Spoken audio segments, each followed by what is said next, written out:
Alright, good evening, chat. How is everybody doing? Howdy do.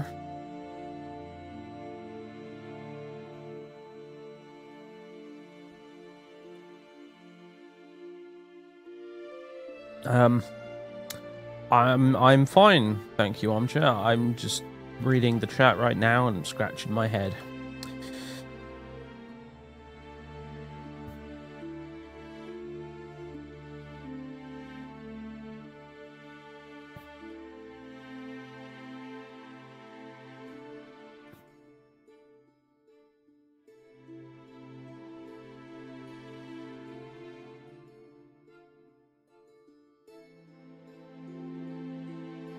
You're just as confused, yeah.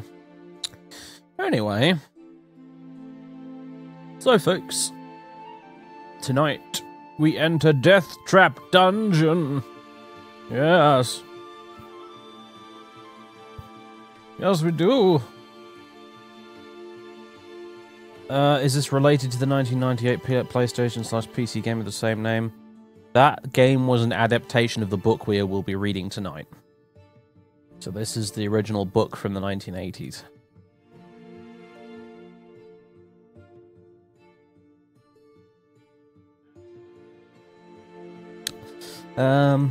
Just need to do some poking around in studio mode.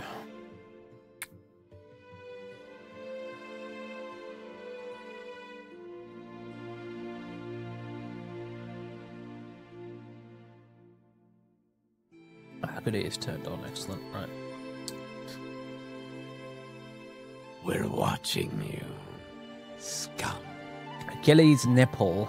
Thank you for 15 months in a row. Appreciate it.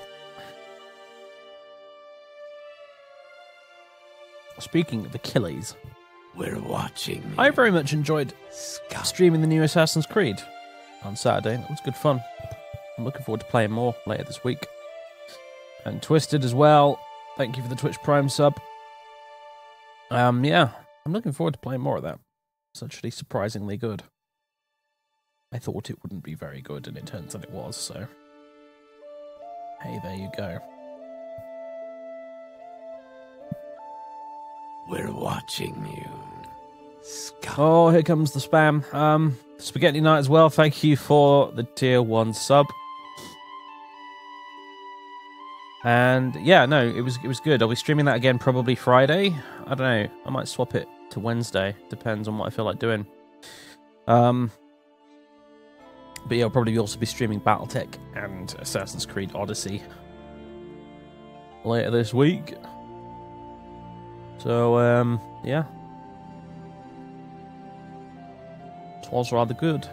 I kind of wanted to play more, but I stopped myself and I was like, no, save it for the stream. So, but yeah, not bad.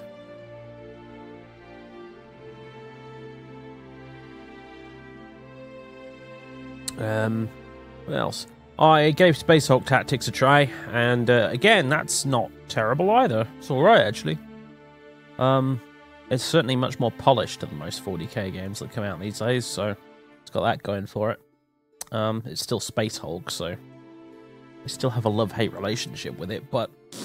yeah, you know, as adaptations go, it's not bad at all. So,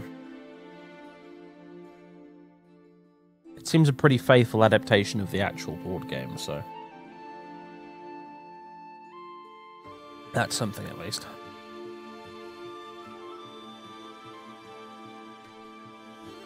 I've only done the first couple of versions of the main campaign so far, but yeah, not awful, I suppose.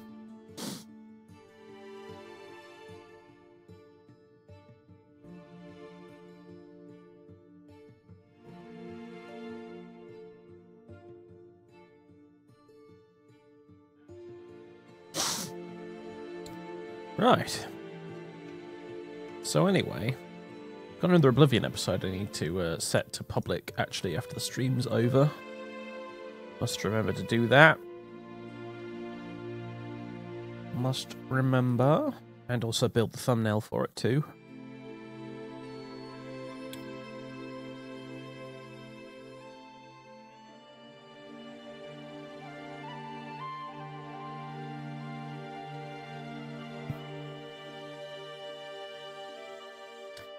Greek Souls. It's more like Greek The Witcher, to be honest.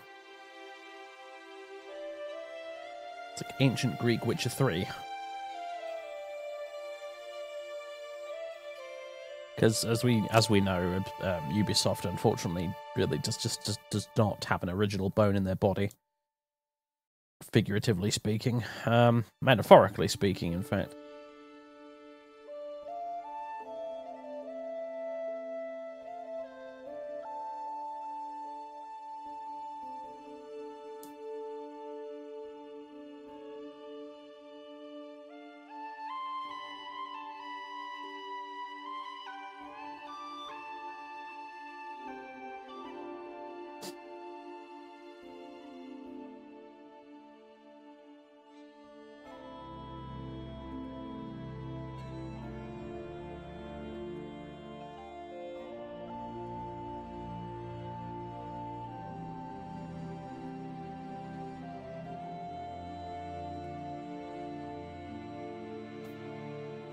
The Ubisoft World War One game is nice. Oh, you mean Valiant Hearts? Yeah, that was quite good. It was very good, actually. I really enjoyed Valiant Hearts.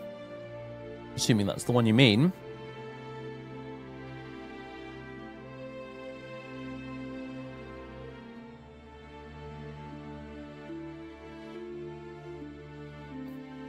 But I don't know if that's like the exception to the rule. Was Valiant Hearts.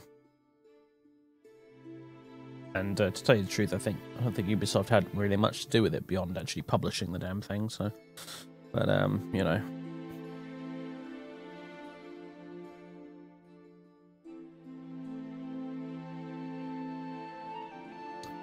Personally, I quite like it. As a Witcher 3 clone set in ancient Greece, you know what? I'm down for that. It's quite fun. I've enjoyed it so far, so looking forward to more.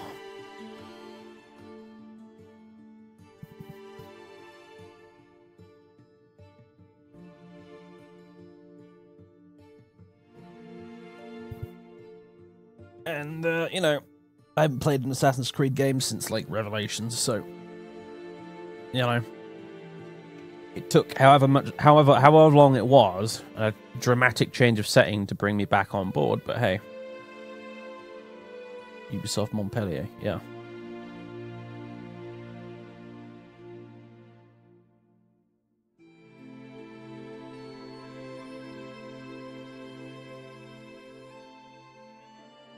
We already did do a Kingdom Come Deliverance stream series.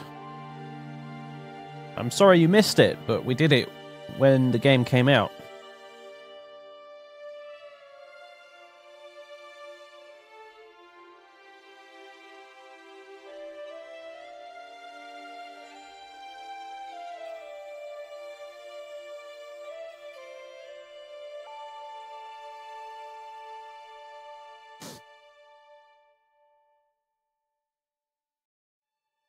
Yeah, Kingdom Come Deliverance is good. I haven't played it in ages though, just because it's like a mandatory kind of must be installed on an SSD if you have any hope of it working kind of a game, which puts me off it a little bit, to tell you the truth. Especially since right now my SSD just does not have any free space on it. Oh yeah, like 1.55 gigabytes remaining free space on my SSD currently, so yeah. Not going to be fitting old Kingdom Come Deliverance on there anytime soon.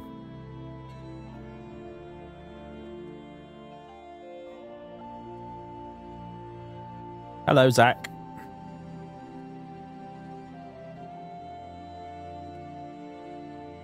Did you ever read this one? Are you going in as blind as us? No, I've read Deathtrap Dungeon a lot. It was my first fighting fantasy novel I ever read, as I explained last week. This was the first fighting fantasy book I ever got my hands on.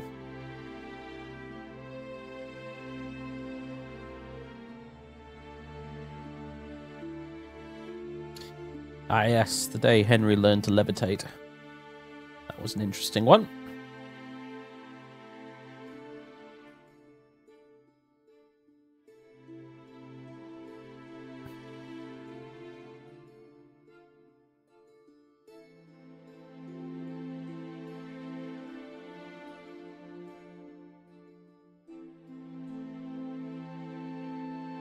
vaguely remember this one.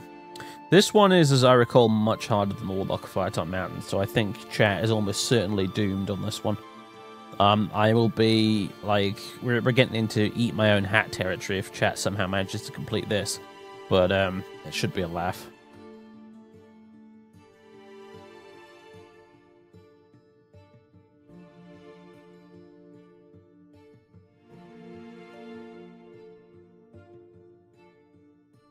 Should we be a different character for a different story? Does it make a difference?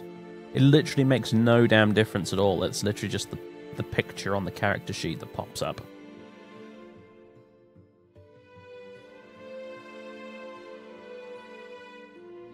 Like, when you read these books, like, in their original format, you don't create a character, really, beyond rolling up your stats for that attempt.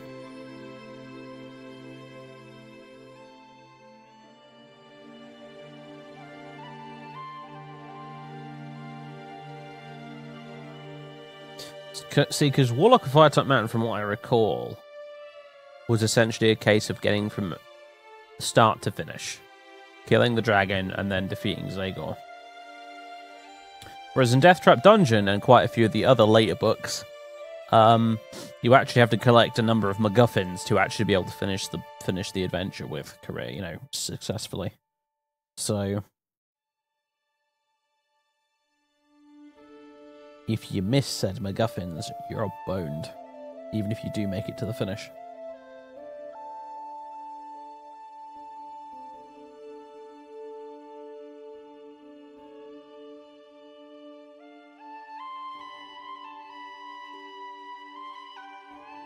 Well, I mean, odds are you will at least be slightly more skilled than last time. Unless you roll a 1 again.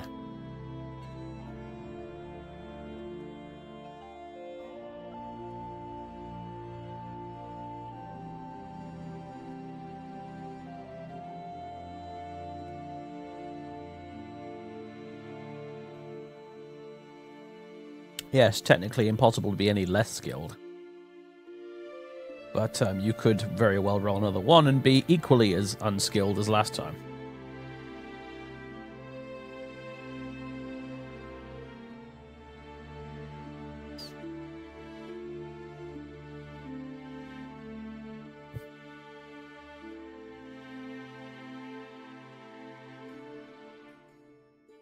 So, it should be interesting, I'm sure.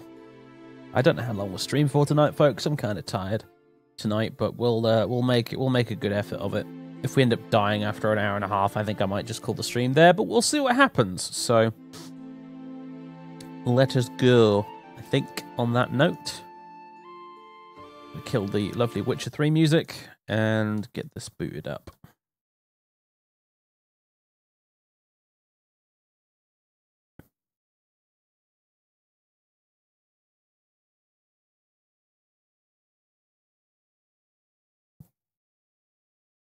I actually have, I've got someone coming around to film another 40k battle report tomorrow, so I've had a busy day. Been trying to get all of that sorted and ready, in addition to doing video stuff and this stream tonight as well, so it's been a packed day, shall we say. Alright, let's see. We want Deathtrap Dungeon. Updates of it. Oh, no. Okay, fine.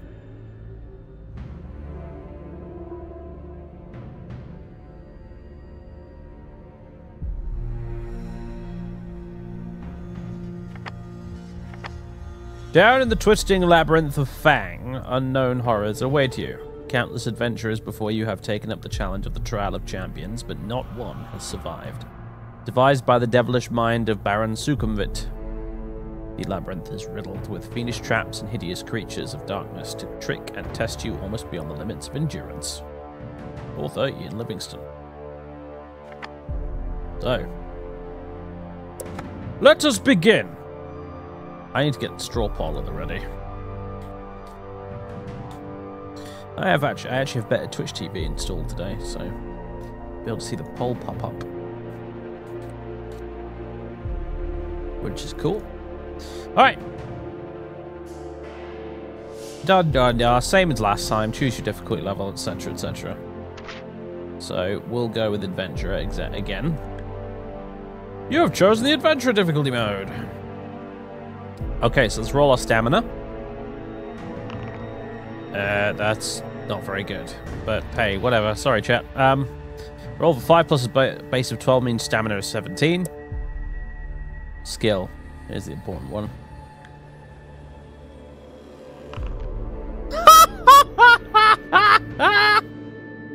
Ah, class. Chat, you're still all completely incompetent. Next, determine your luck. You have a luck of 9 this time. You're not as lucky as last time. Hey, you don't yell at me, Mark Anthony. It's the dice gods that have decided you guys suck. I got nothing to do with this. I'm just the monkey clicking the button.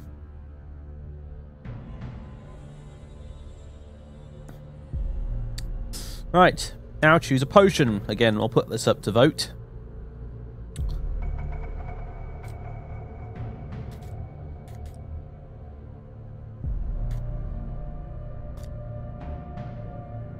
Create poll.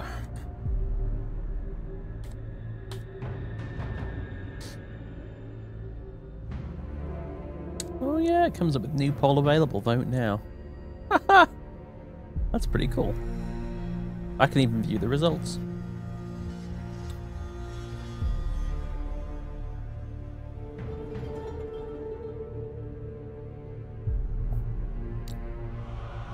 Well, it seems pretty unanimous in favor of the Potion of Skill again. Very good. To remind you what the Potion of Skill does, it restores your skill back to its maximum and adds an extra point on top. So, Potion of Skill it is.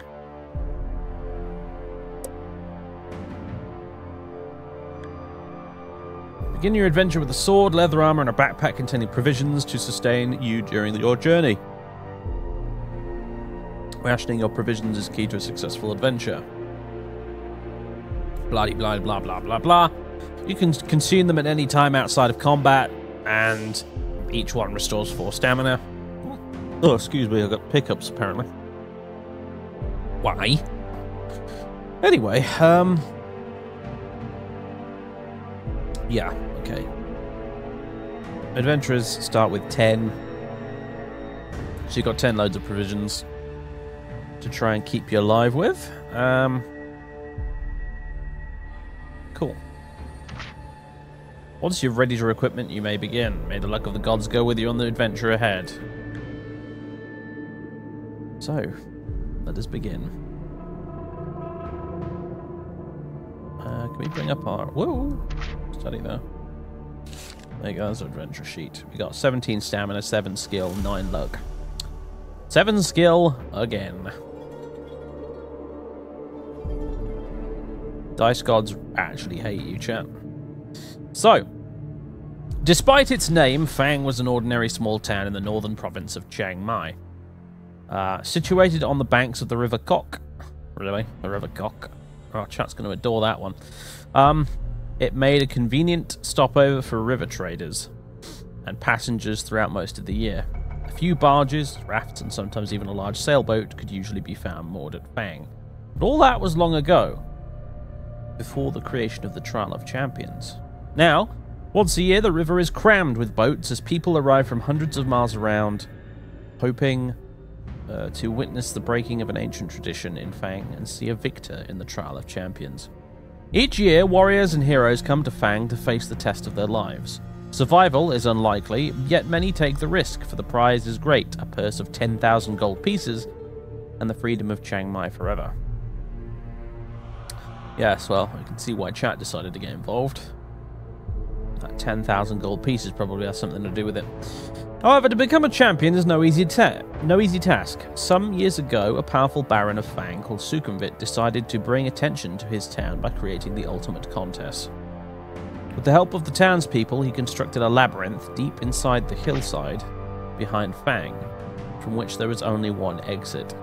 The labyrinth was filled with all kinds of deadly tricks and traps and loathsome monsters.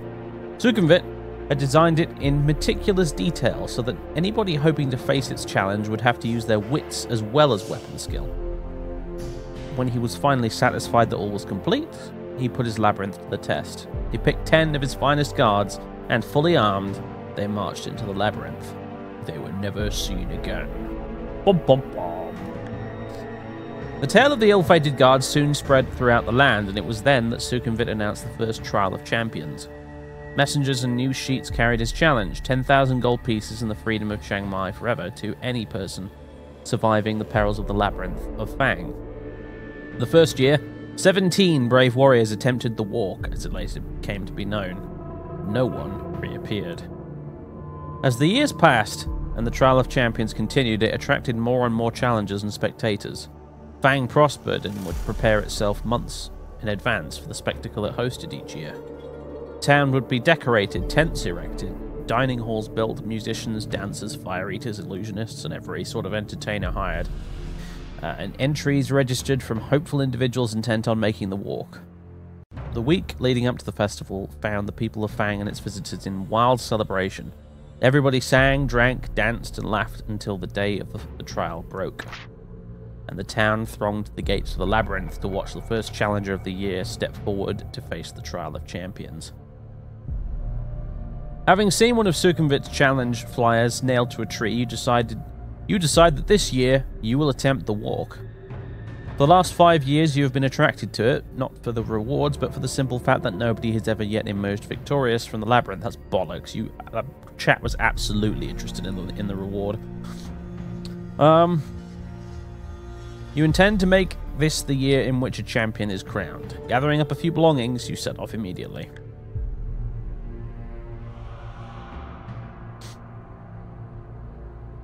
Two days' walk takes you west to the coast, where you enter the cursed port Black Sand.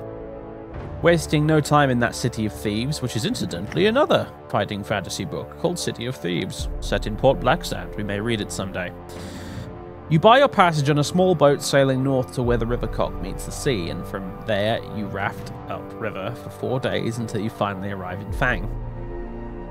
The trial begins in 3 days' time, and the town is in an almost hysterical mood of excitement. You register your entry with the officials and are given a violet scarf to tie around your arm, informing everyone of your status. For 3 days, you enjoy Fang's greatest hospitality and are treated like a demigod. During the long merriment, you almost forget your purpose in Fang, but in the evening before the trial, the magnitude of the task ahead begins to dominate your thoughts. Later, you are taken to a special guest house and shown to your room.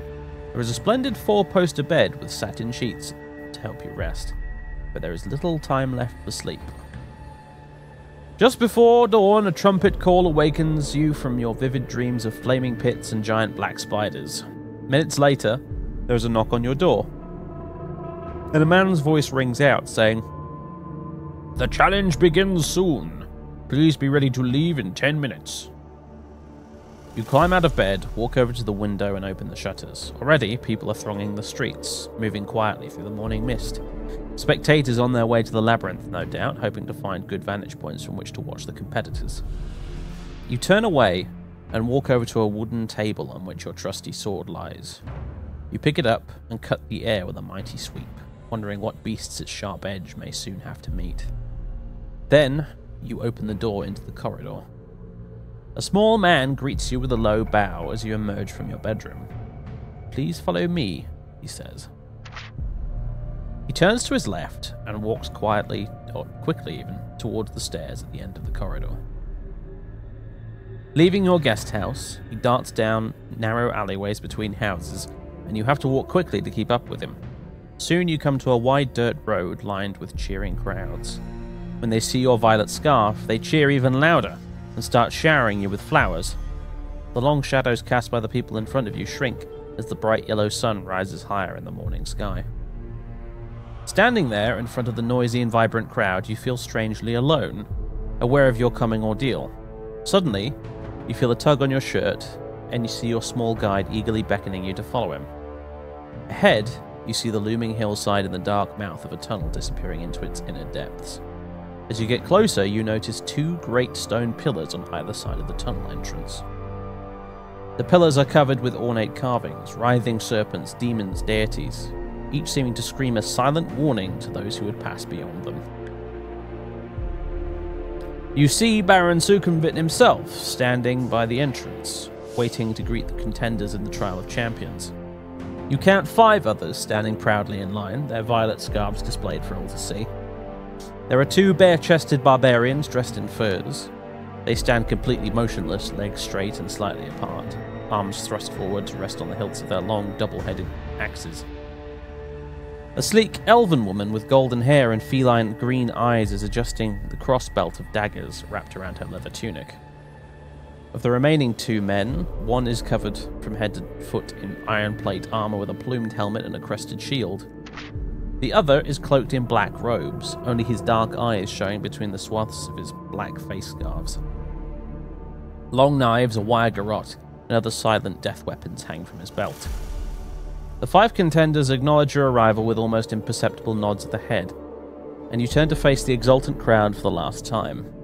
Suddenly, a hush falls over the crowd as Baron Sukhumvit steps forward, holding 6 bamboo sticks. You draw one from his outstretched hands and read the word 5th. Then the trial begins. The knight is first. He salutes the crowd before disappearing into the tunnel and is followed half an hour later by the elf. Next goes a barbarian and then the dark assassin. Now it is your turn to salute the crowd. Holding your violet scarf aloft, you take one final deep breath of cool fresh air before turning to pass between the stone-pillared gateway into Sukhumvit's corridors of power, to face unknown perils on the walk through the mighty Baron's Deathtrap Dungeon. Now turn over!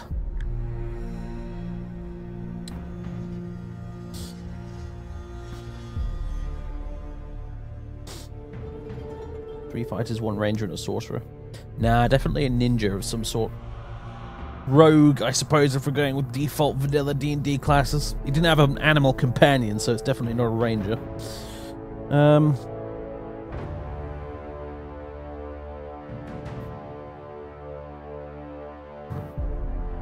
Kill the other challengers, take all of the money. Don't think that it's as simple as that, old bean.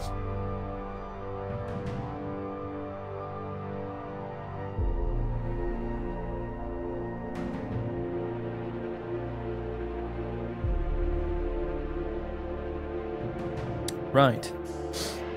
The clamour of the excited spectators gradually fades as you venture deep into the gloom of the cavern tunnel.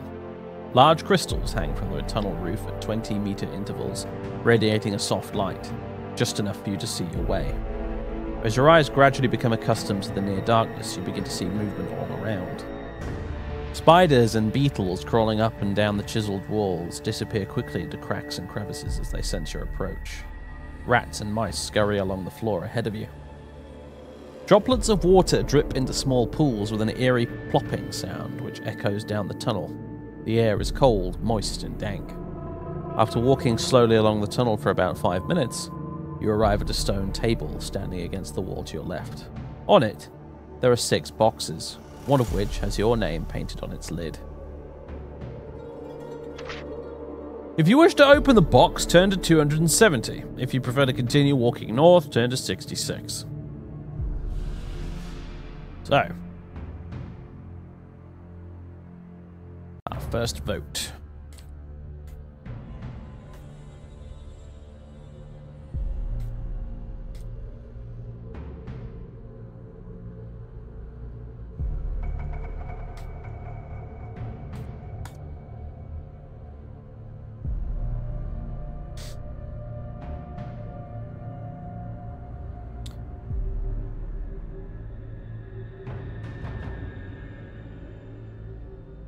It's a trap. It could be.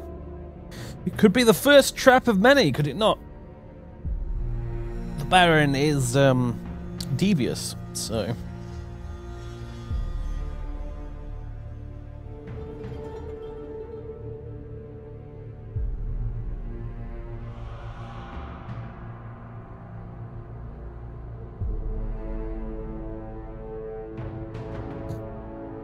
We've learned nothing from last time, and it's glorious, yep.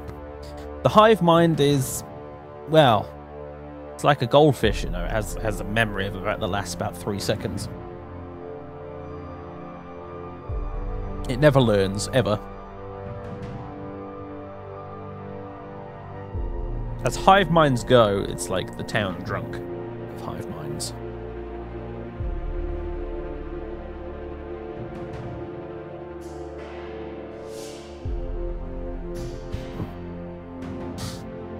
Alright, 20 votes for open the box, 6 for keep walking. Looks like we're going to be opening the box.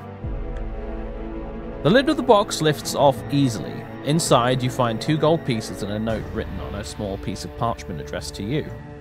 After placing the box in your the gold in your pocket, even, you read the message which says, "Well done! At least you have the sense to stop and take advantage of the token aid given to you. Now I can advise you that you will need to find and use several items if you hope to pass triumphantly through my Deathtrap Dungeon. Signed, Succumbit." Memorizing the advice of the note, you tear it into tiny pieces and continue north along the tunnel. After walking down the tunnel for a few minutes, you come to a junction. A white arrow painted on one wall points west. On the floor, you can see wet footprints made by those who entered before you. It's hard to be sure, but it looks as though 3 of them followed the direction of the arrow, while 1 decided to go east. If you wish to. Yeah, okay, so.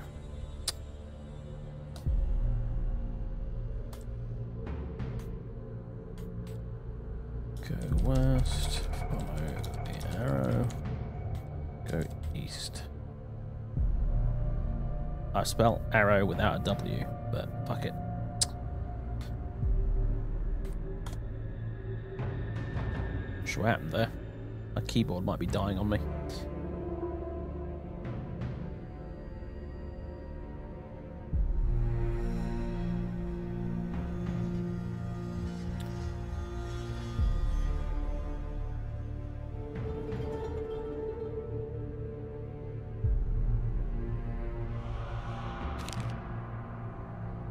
There's our map so far.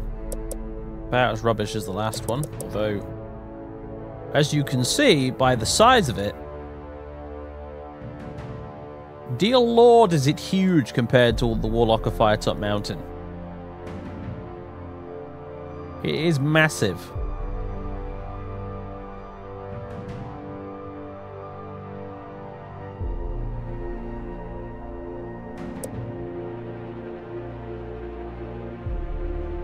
Look at the results. Ooh, it's a close one. The majority at the moment is saying ignore the arrow and go east.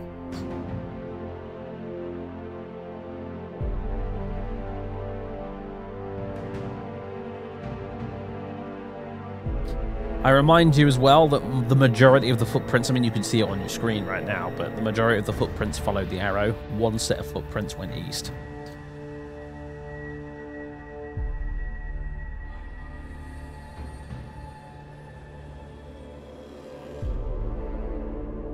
Hello, Angus. Have you painted any more orcs yet? I'm going to keep asking you this every time you appear on my stream now.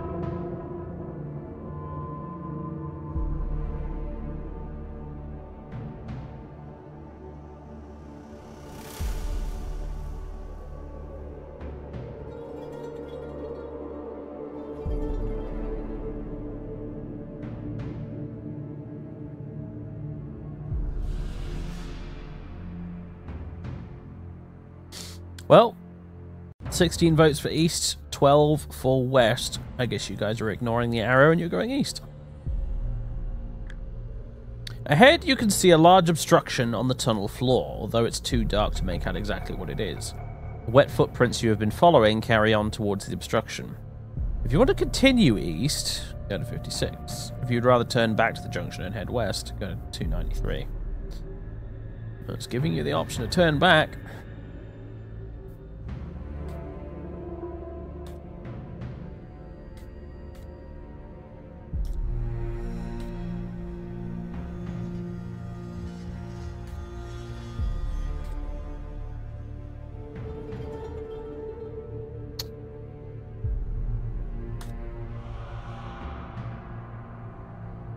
There you go.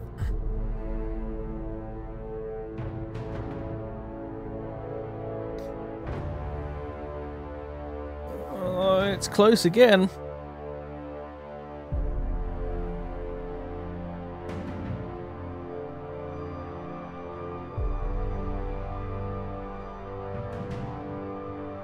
This is interesting.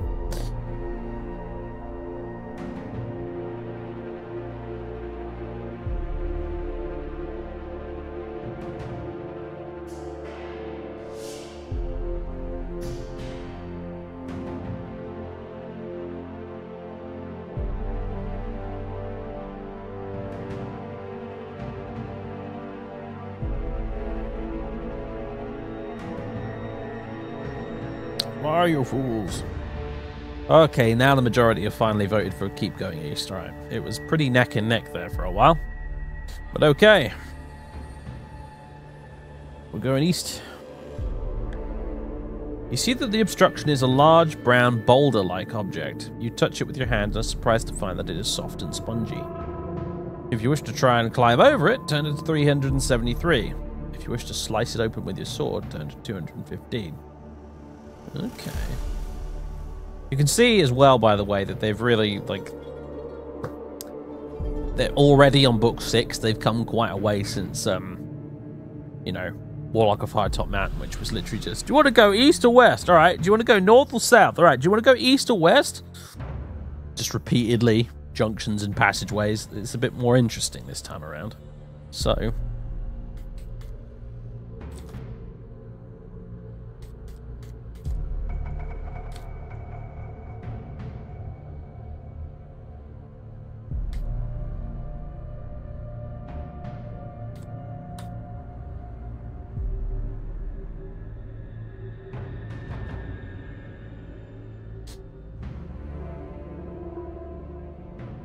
might be spider dung. It may well. Who knows? Oh, the vast majority want to slice it open. Alright. Let's see if this proves to be a learning experience.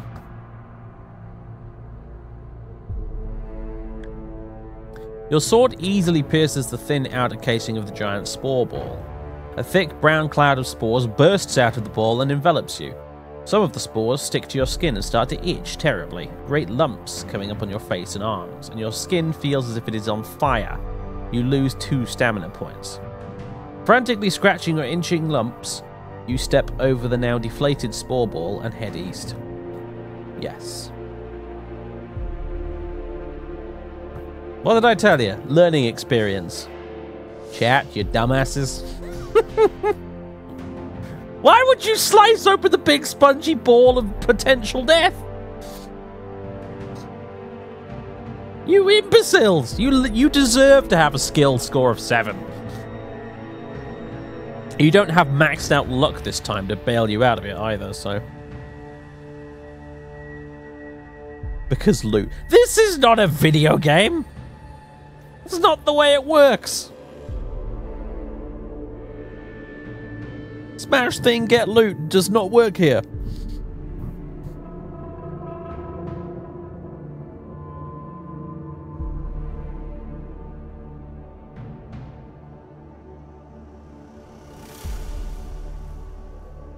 Just because it's on Steam doesn't mean it's a video game.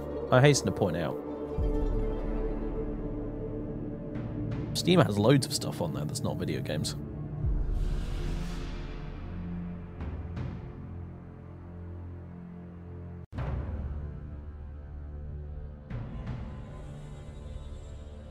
Because if we die, we can have another go.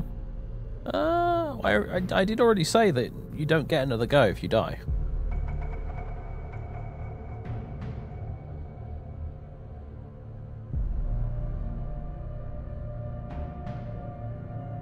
You get one attempt at this, folks. You get just the one.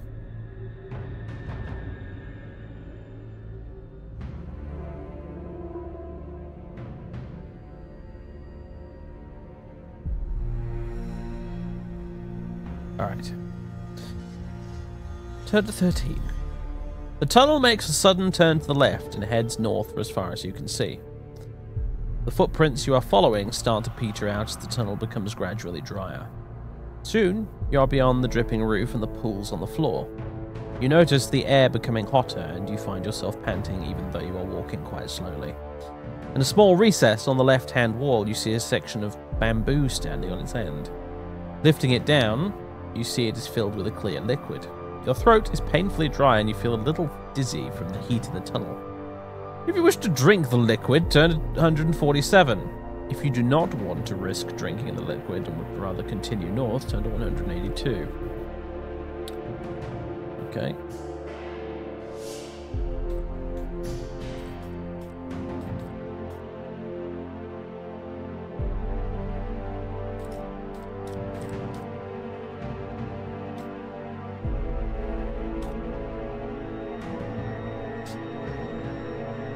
Oops, I did it wrong, sorry. There we go.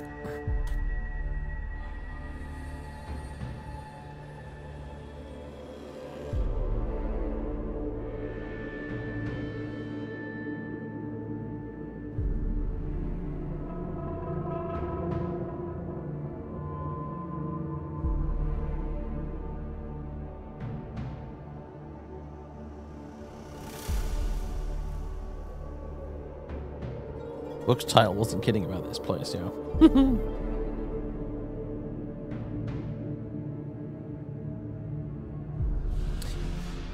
Indeed.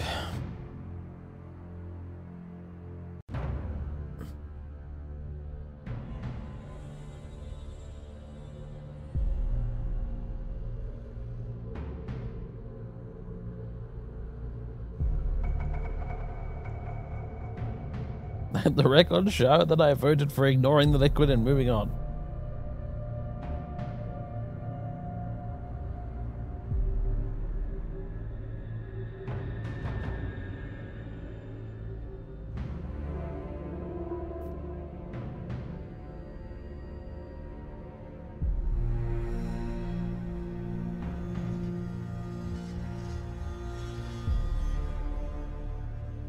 Well, 16 voted to drink the bamboo liquid and only 11 voted to leave it, so we're drinking the liquid. The water in the bamboo pipe is welcomely refreshing. You gain 1 stamina point. It also contains a magical solution which will enable you to be exposed to melting point temperatures without harm. Discarding the bamboo, you start off north again in good spirits. Well, there you go, folks. You did something right. The temperature continues to rise and you find yourself dripping with sweat. As you struggle on, the heat intensifies until it feels like a white heat and becomes so unbearable that you begin to pass out. We did drink the liquid, so... Although the temperature in the tunnel is higher than you could normally tolerate, the liquid from the bamboo pipe keeps you alive. Mercifully, the temperature now starts to drop rapidly, and soon it feels almost cool again. On the left-hand side of the tunnel, it is a closed door. It has a small iron plate in it, which might possibly slide open. Okay, will you try to open the door, try to slide the iron plate, or continue north?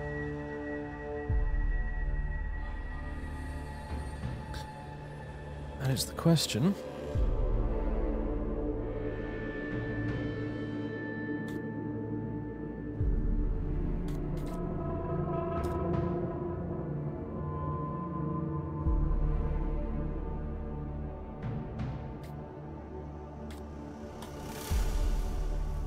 Yep.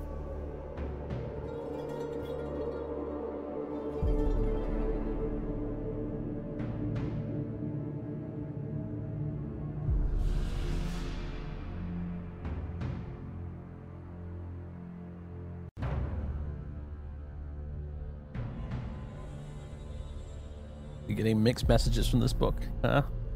'Tis the Deathtrap Dungeon, my friend. Nothing is as it seems.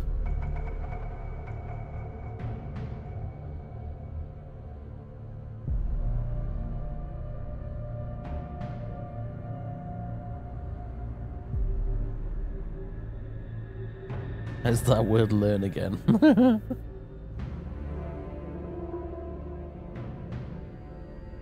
Chat learned anything about doors last time? Yes, a door I believe was chat's undoing previously. Because you guys opened the door and then you met the zombies which proceeded to kill you.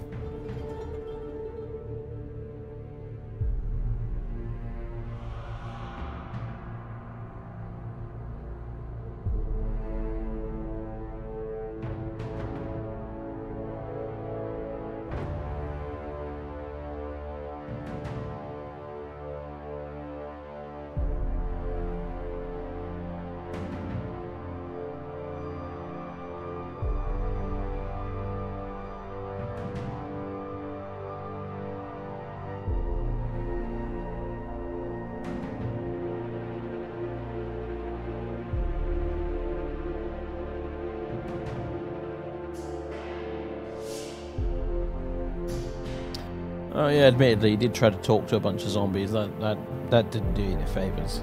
That's true.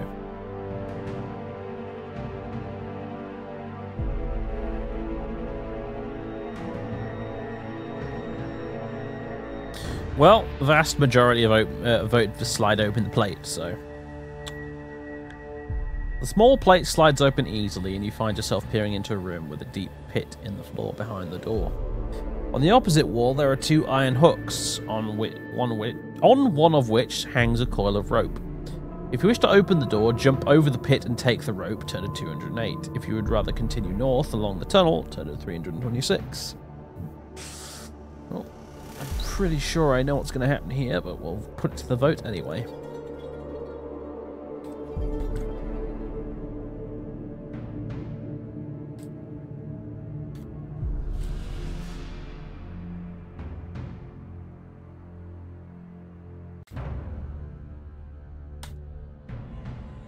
There you go.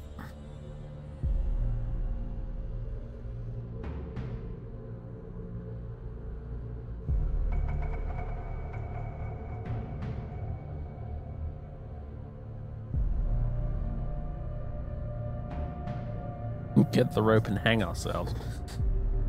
You'd save the denizens of the dungeon an awful lot of trouble, I think, if you did that.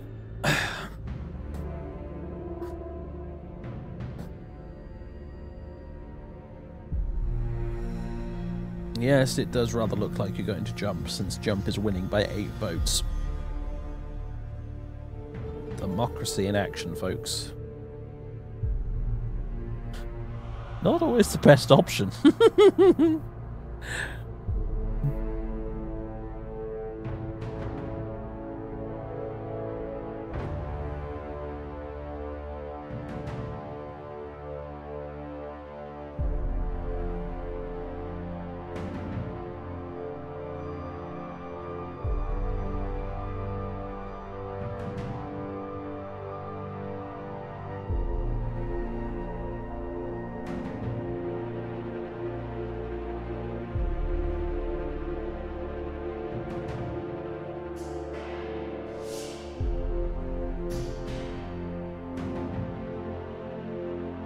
You need representative democracy. You need to we need to create a parliament. You guys can vote for which members of the chat are in the parliament, and then those members of parliament who are voted to Twitch parliament can then vote between them on which options we take, as opposed to holding a referendum every single time we do it.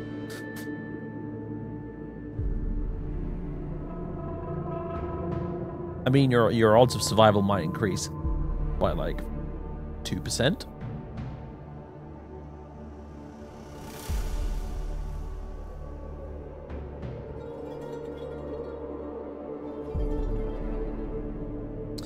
Well, looks like you're jumping over this pit, or trying to anyway. The door swings open into the room and you step back and jump over the pit. You put the rope in your backpack and jump back over the pit and leave the room and head north. Wow. Not even a luck test. Ahead, you see that the tunnel should turn sharply to the left. You turn the corner and almost bump straight into two fierce-looking orcs, armed with morning stars and wearing leather armor. You are totally unprepared, and as you draw your sword, one of them swings its morning star at you. Roll 1 die. Ah, jolly good. You rolled a 1. If you rolled a 1 or a 2, turn to 91. The Orc's morning star thuds into your arm, knocking your sword to the floor. You must fight them bare-handed, reducing your skill by 4 for the duration of the combat. Yes! Chaz! A skill of 3 for this fight. You are so dead.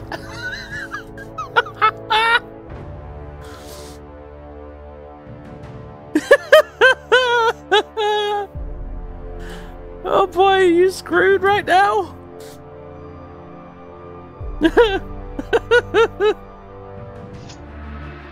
Skill 3? Okay, here we go.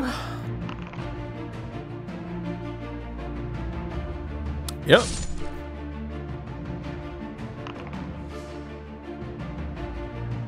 Oh, yay, you won that time. So remember, you can test your luck to try and inflict extra damage.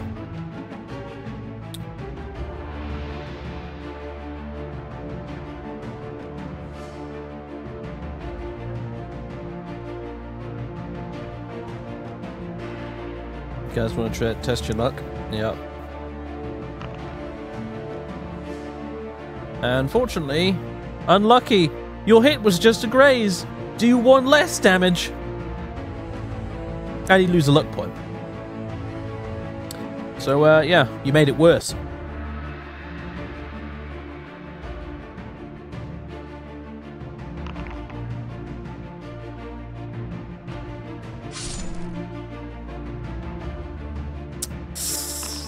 Oh dear.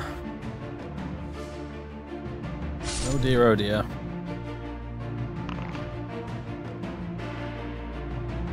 Oh, it's a tie. You both miss.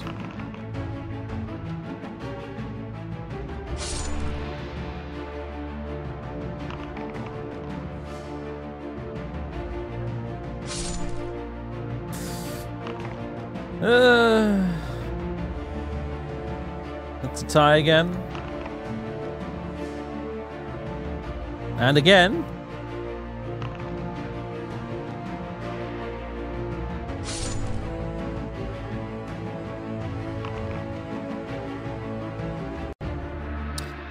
Oh dear.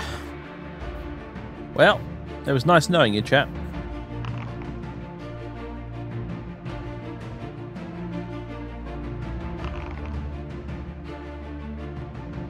Hey, you finally landed a hit. Nice one. And that is game. You are overcome by your enemies. Ouch. You are dead! You have failed your quest to test Baron Sukhumvit's Trial of Champions and claim the 10,000 gold peace prize. The end.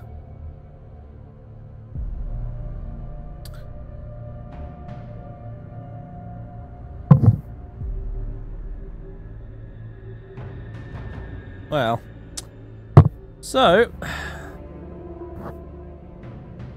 you didn't deserve this fate. I beg to differ.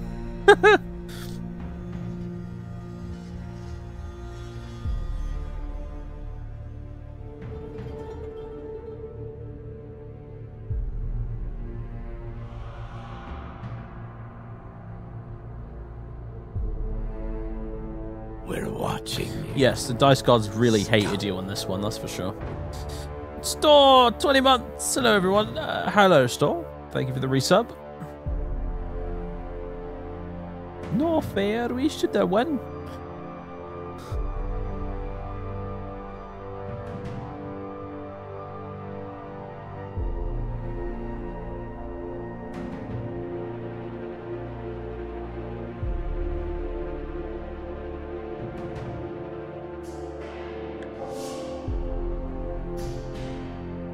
Well.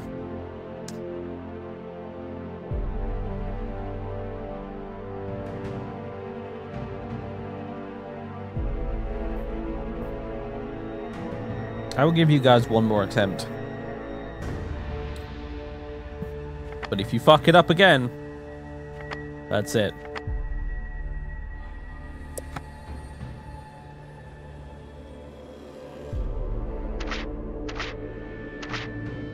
Alright, go Adventurer. Starting standard of 20. Skill. Hey, there you go. Skill 11. And now luck. Luck 10. Much better. I'm going to go with skill again because that's what you voted for last time.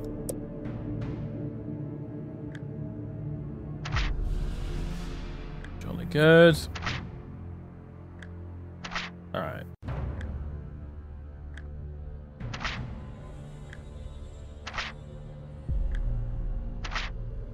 Alright. We're back here. I guess you guys probably want to open the box because it's free money. So, because you guys already know this. So there you go. You've got the 2 gold from the box. And now, we find ourselves back at the arrow again. So.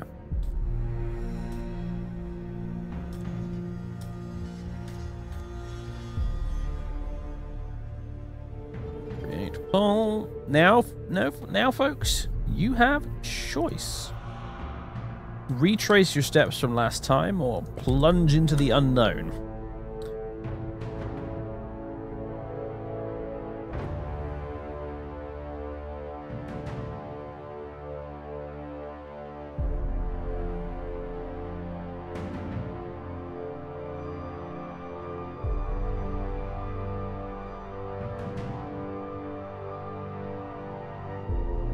Last time you guys went east. You ignored the arrow and went in the opposite direction. Because, well, you know, it's Twitch chat. They don't like being told what to do. You give them a door with a label on it saying, "Do not enter on pain of death." You better believe they're going to open that door.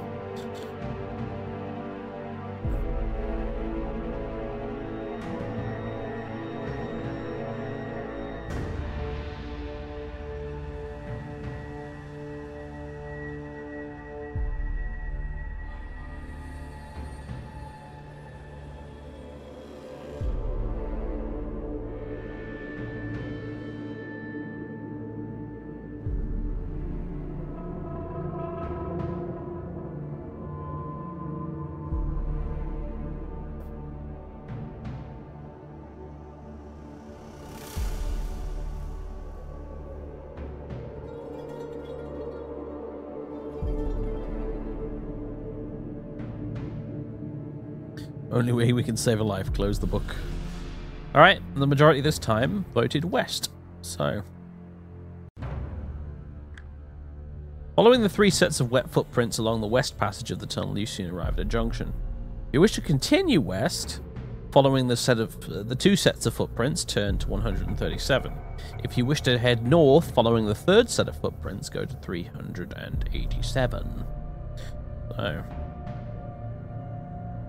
Your choices are west or north.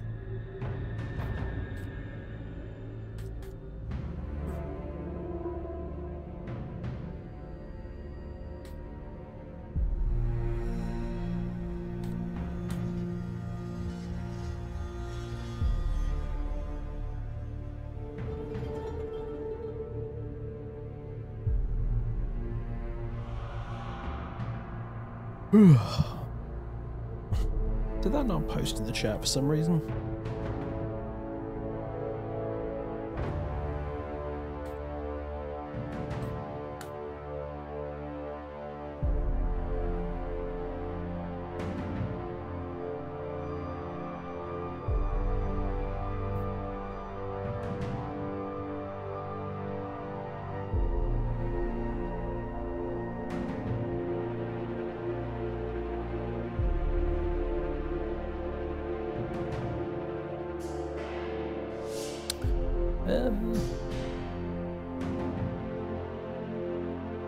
Has my internet died or something? Because my chat is dead.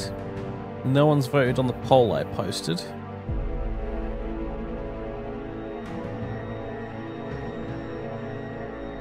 OBS says we're fine. Twitch seems to think we're fine.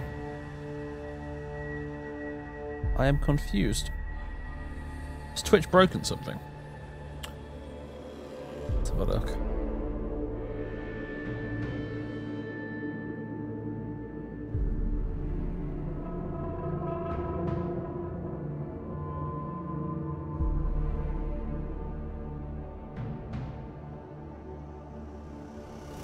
Yeah, my internet seems to be just fine, so I think Twitch has broken something.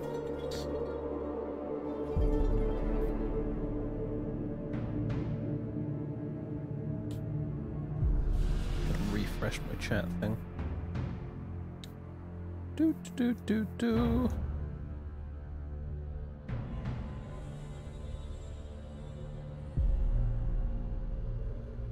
You can hear me.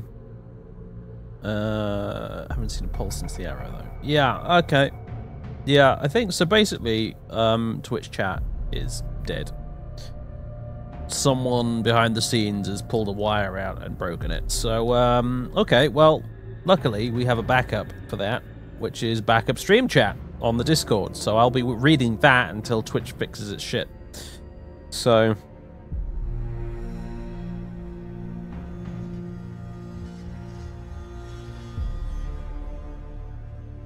that's pretty unfortunate, but there's nothing I can do because apparently Twitch has broken its own chat. Hold on.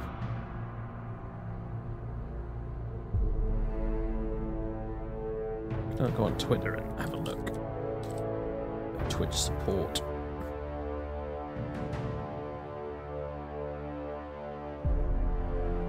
Oh, nothing on there right now. Something's wrong though.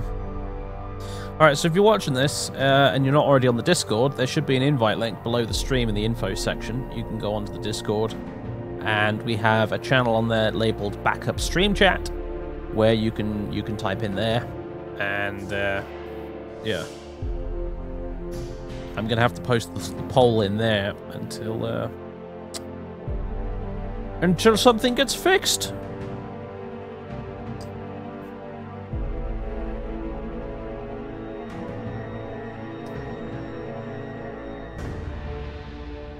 How annoying.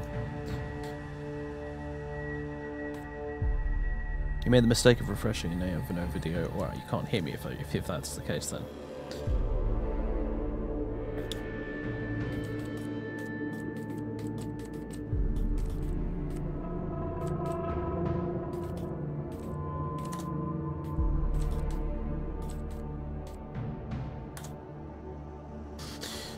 Okay, well...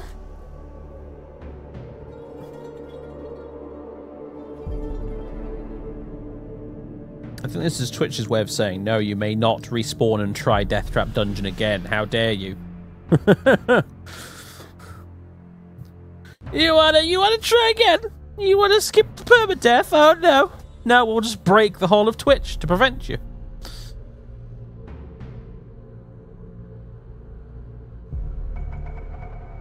Yeah, I don't know when this will get fixed. It can sometimes take a while, so unfortunate. Yeah, the thing is, if you refresh your page, you'll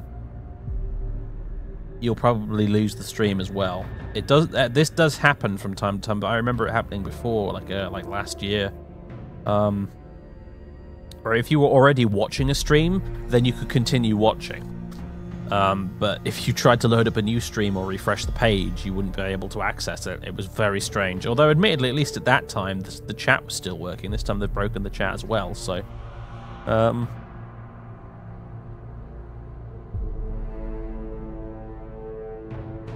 Can we run up to Twitch, jab it with our sword and laugh? Yeah. We're back, says Mirrors. Chat's up again. Hooray! Looks like they fixed it pretty quick. Alright, cool. Hope it doesn't break again. Awesome. Okay, Twitch chat is officially working again. Okay, so to recap, we're at a junction. 2 sets of footprints decided to continue west. 1 set of footprints decided to turn north. Well, you want to see which way you want to go. So, here be ye poll. Go forth and voteth.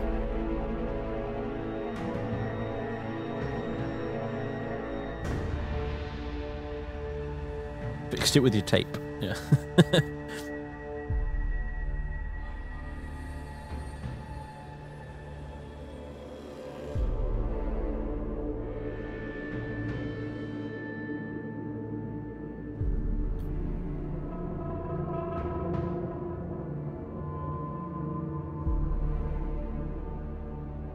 That's one of Lil's emotes. Huh.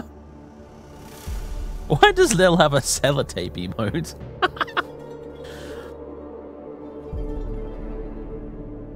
It's very amusing. Anyway.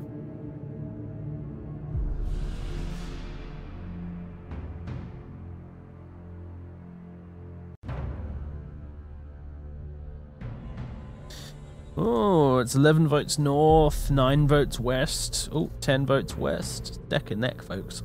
Tis neck and neck. I shall repost the link to the poll since people are only just now refreshing and getting back, it seems. So there you go. There's the link again.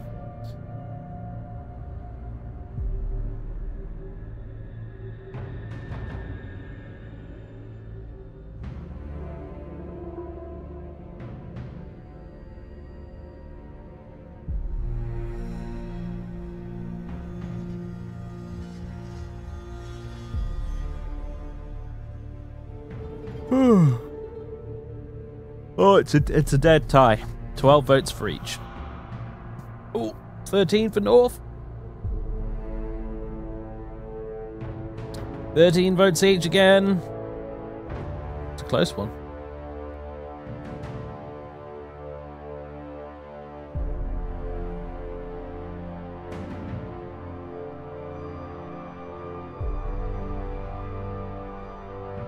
Oh, 14 for West.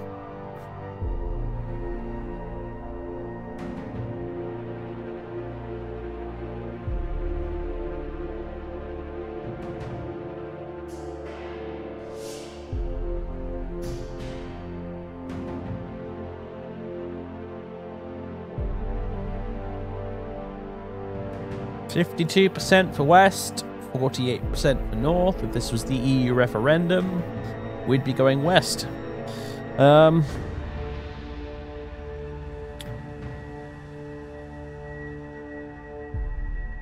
are officially as bitterly divided on this, apparently, chat, as the United Kingdom was on not leaving the European Union. But it doesn't seem to be changing, so there it is. We're going West. 52% in favour. It's an overwhelming majority, you mean? Oh, yes. It's clearly the will of the people and everything. So, West it is. Walking along the tunnel, you are surprised to see a large iron bell hanging down from the ceiling. If you wish to ring the bell, turn to 220. If you'd rather walk around it and continue west, turn to 362.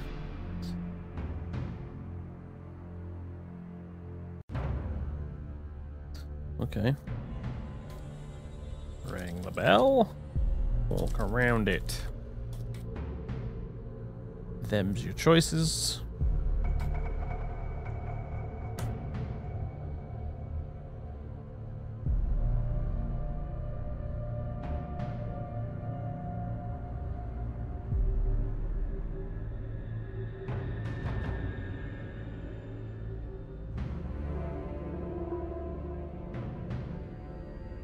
Well, this one seems pretty clear-cut.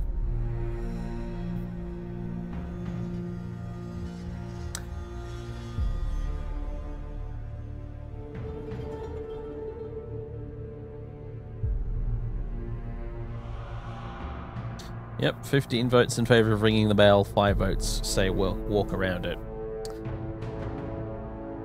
7 votes say walk around it. But I don't think that one's coming back anytime soon, so... Ding dong, the chat is dead, the chat is dead, the chat is dead. Ding dong, the stupid chat is dead, perhaps. A dull bong sounds from the bell like a death toll. Everything around you starts to vibrate and you grit your teeth as your head too starts to shudder. Your whole body is trembling and you fall to the floor. You quiver and shake, writhing convulsively on the floor as the vibrations intensify. You lose 2 skill points and 2 stamina points. Ding dong, the wicked chat is dead.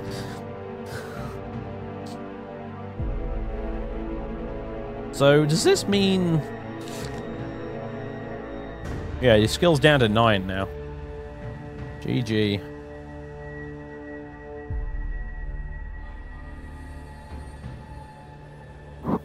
You search desperately for a way of stopping the bell. Will you scream as loud as you can, or try to deaden the bell with your boot? It's becoming a comedy of errors. This really is.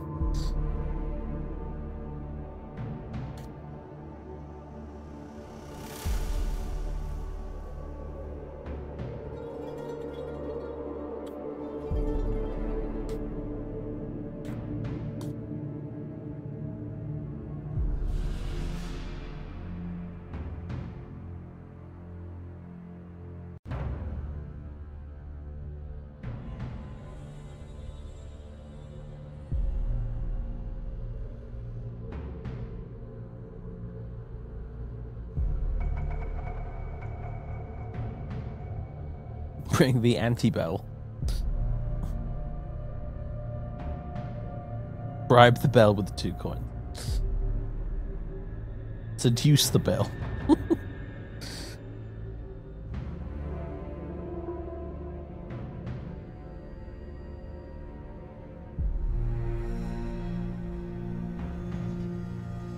It's another close one. 14 votes in favour of using the boot. 12 in favour of screaming.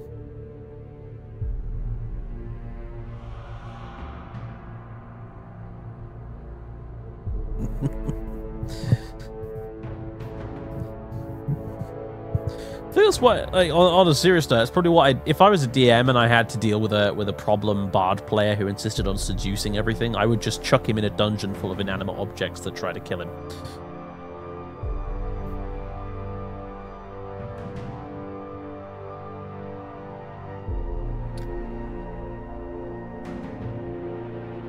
Try and seduce that pit of spikes.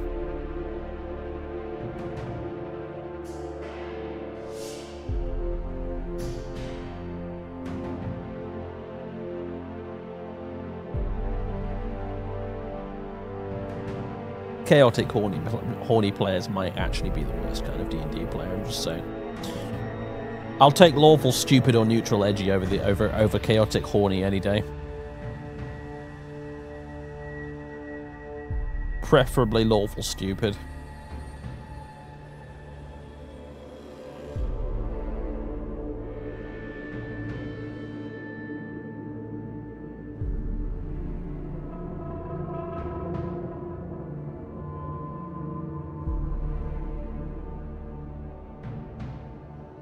Kind of like Slanesh players in 40k. They're just the worst.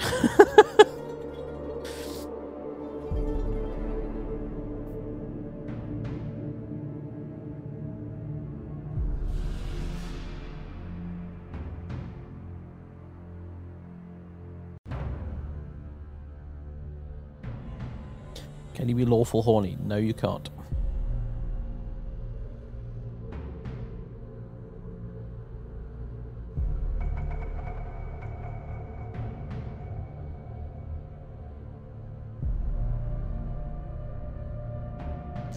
Well, it seems finally it's 17 votes for the boot, 15 for screaming, so it looks like it's going to be the boot.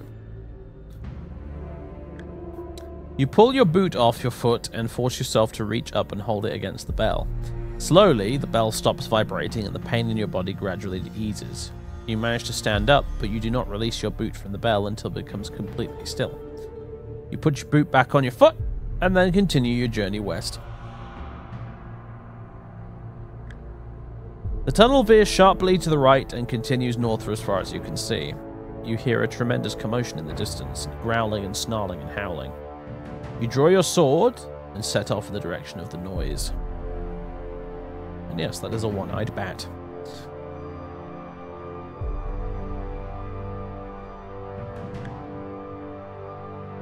Ahead in the dim light, you see 2 hobgoblins, fighting, punching and kicking each other furiously. There's a leather bag lying on the floor, and it seems to be this that they're fighting over. Will you try to talk to them, attack them with your sword, or try to slip by them unnoticed? Alright.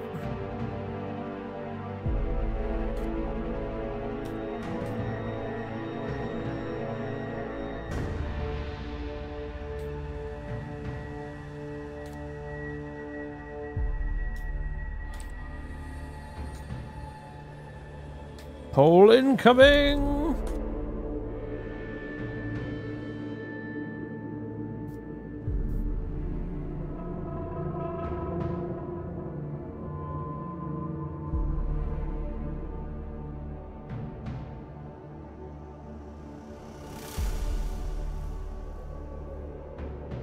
And seeing these illustrations again after all these years is some major nostalgia for me, I've got to say.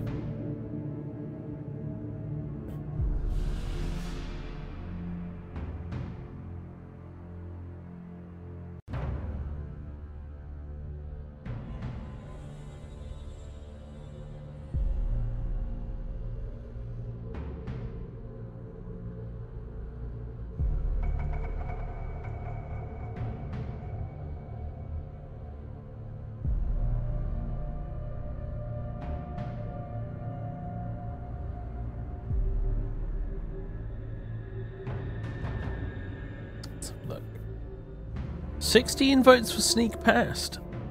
Interesting.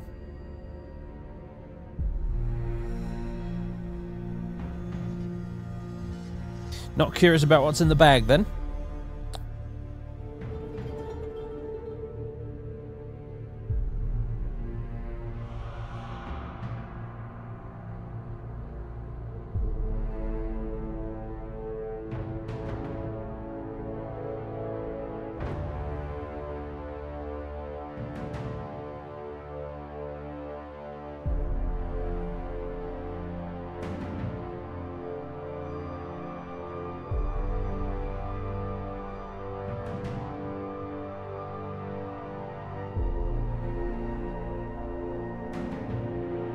You have some skill this time, yeah.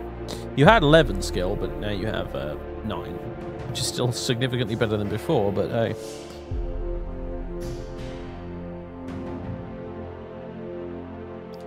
In fact, as a recap, you have 18 stamina at the moment out of 20, 9 out of 11 skill, and 10 luck. You also have 2 gold.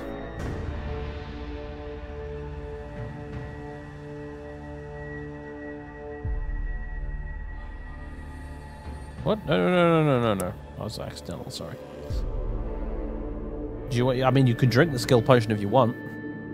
That'll bring you back up to 11 skill, and I think it'll add an extra point, so you get up to 12 skill. But I can tell you for a fact now that Sneak Past has won the poll with 16 votes. Attack with sword was 10, and Talk to Them was 8. So not yet. Okay. Okay. So, we're sneaking past. You creep up behind the fighting hobgoblins and leaping out the shadows, push them into the wall as you run by. You look back to see them sprawled on the floor and chuckle to yourself as you hurry on north.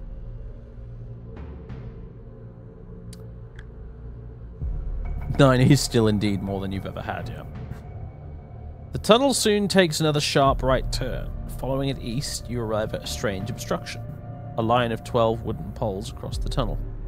They are fixed to the walls about half a meter across off the floor and spaced a meter apart.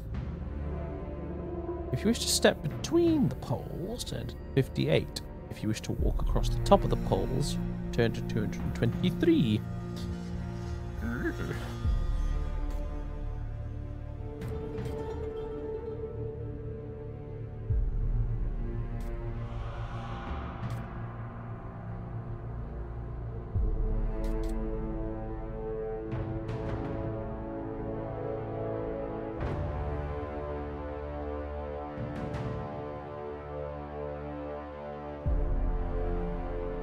Right.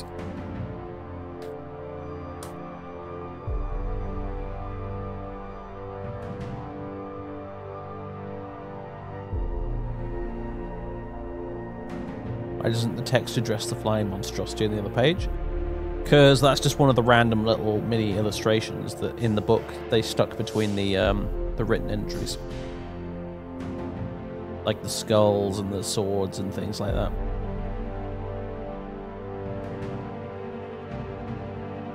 The one-eyed bat is not related to this entry whatsoever. It's just a random illustration.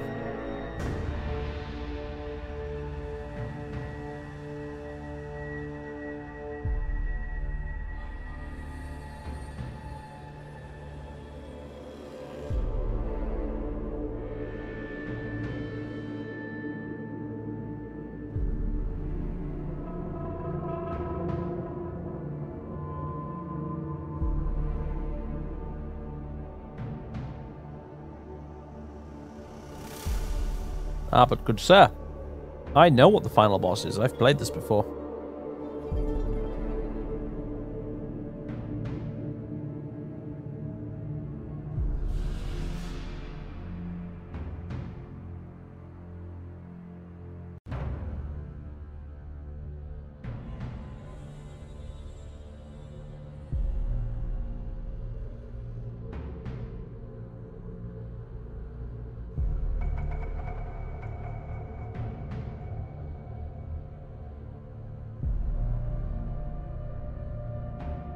don't think even I ever truly finished Deathtrap Dungeon. I got to the end a number of times, but I didn't manage to get all the MacGuffins along the way, so...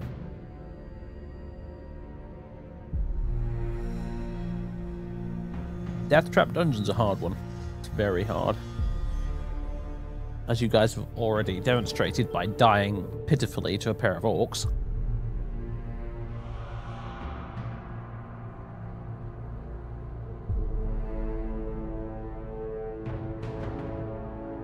Alright, let's see what the poll says. Ooh, overwhelmingly voted for a walk across the top of the polls. Alright. You step confidently onto the first pole and stride across to the next. As you land on the third pole, it immediately releases a shower of sharp splinters, each several centimeters long. You lose 2 luck points.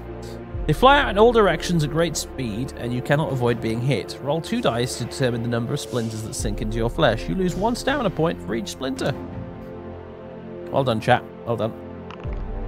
Oh, 5. Jolly good. 5 stamina lost.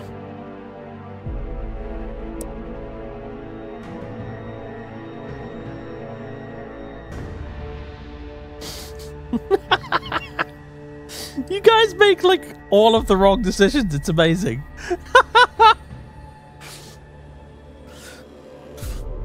It plays as the death trap. Ah, you can't say it doesn't do what it says on the tin.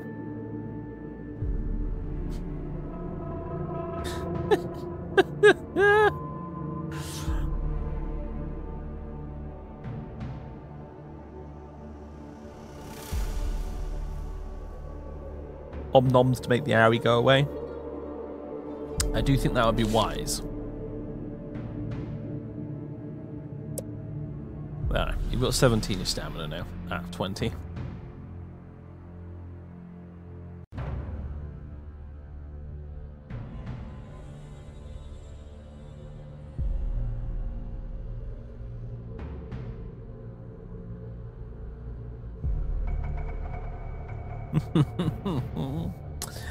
Alright, we are still alive. You must rest for a long time to recover from the wounds caused by the splinters. Eventually, you feel well enough to move along. The tunnel ends at a junction. The footprints you've been following turn north, and you decide to stay with them. You soon come to another junction in the tunnel. One branch leads east, but the wet footprints you've been following continue north, and you decide to follow their trail. Getting railroaded by the DM here. Alright. The passage opens out into a wide cavern, which is darker but much drier. Ahead, you see the footprints gradually fade, then disappear. There is a large idol in the center of the cavern, standing approximately 6 meters high. It has jeweled eyes, each as big as your fist. There are 2 giant stuffed bird-like creatures standing on either side of the idol. If you wish to climb the idol to take the jewels, turn to 351. If you wish to walk through the cavern to the tunnel in the opposite wall, turn to 239. I'm sure the stuffed bird monsters are literally just stuffed bird monsters, and they won't do anything at all if you try to take the gems.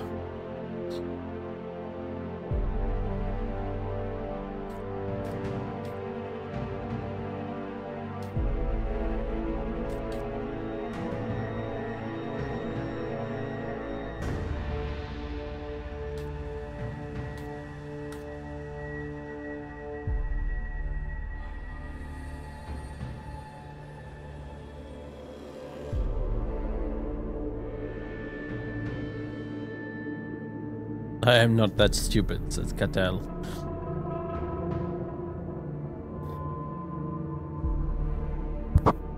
Neil makes a good point. You might need those gems.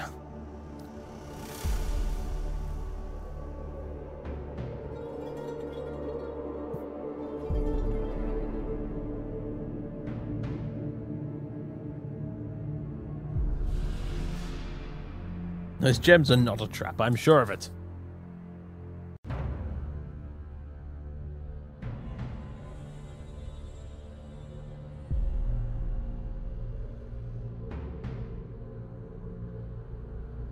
We've all seen Aladdin. You know what? I haven't. Actually, no, I think I probably have. It was just when I was a very small child and don't remember it.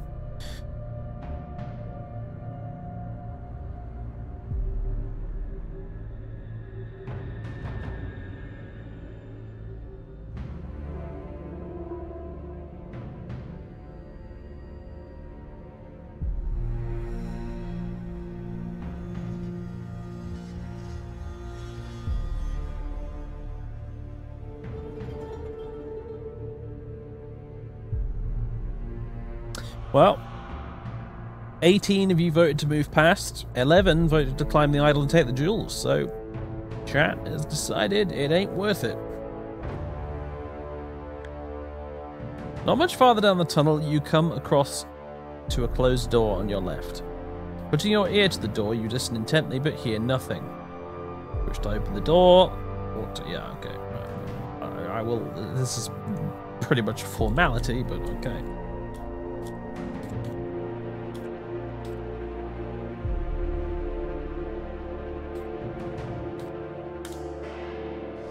Useless bowl, yeah.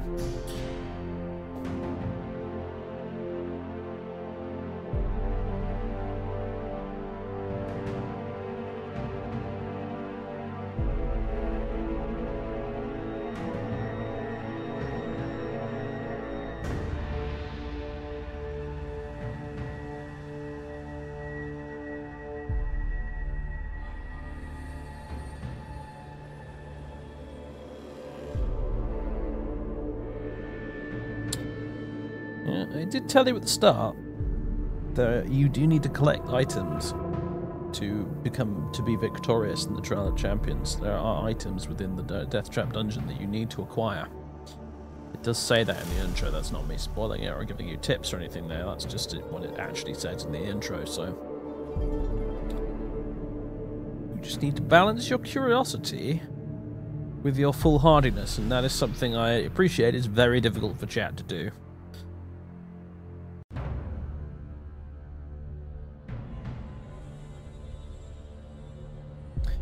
Looks like we're opening the door.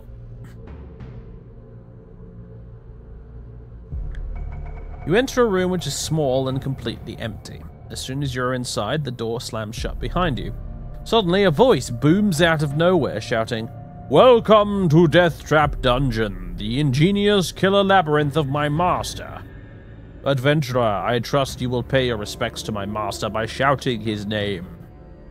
Will you shout, 'Hail Sukhumvit'? Or, 'Sukhumvit is a worm'?"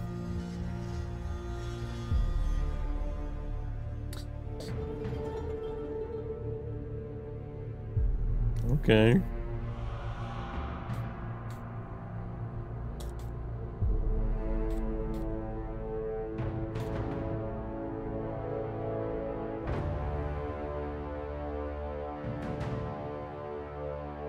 No, don't.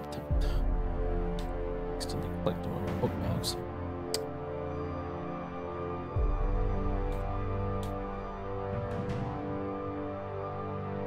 Oh boy.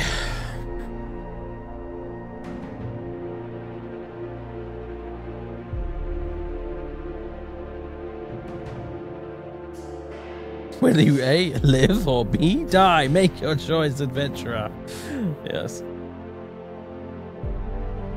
Although it seems that an alarming proportion of the Twitch chat does appear to have a death wish.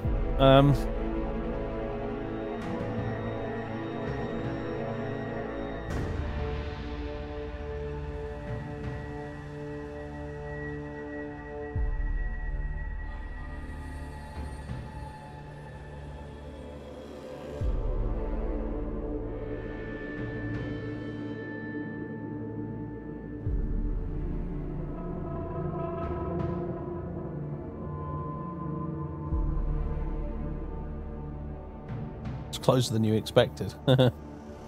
Part of me expected like almost the entire chat to vote for Sukhumvit as a worm. So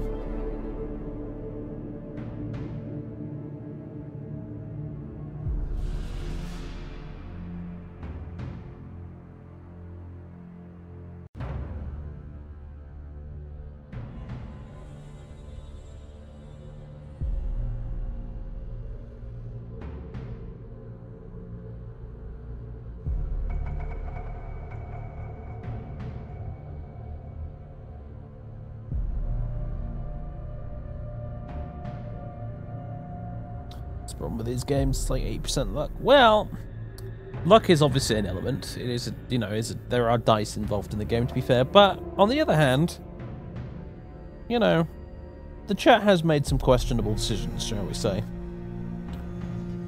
Like, oh, I don't know, slicing open the big spongy ball of spores instead of climbing over it, for example.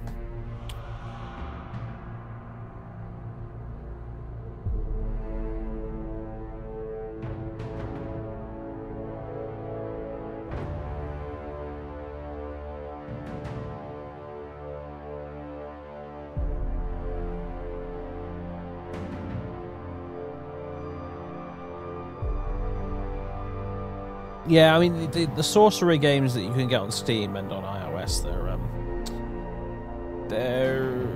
they're more game than the original books, that's for sure. I'm a bit of a purist. I like the original book format. I don't necessarily need I don't necessarily need all the additional bells and whistles that that it adds. But, some people prefer to play it that way. Which is fine. No, more power to you. But, doing any fighting fantasy stuff is a bit of a nostalgia trip for me, so I like playing them in the original book format. It's like with Warlock of Firetop Mountain, there is a game version of it you can play. Is available on Steam, but I chose to do the actual traditional Gamebook on the stream last time because, well, that's how I read it back in the day. Well, Hail Sukhumvit has won with 18 votes to 11.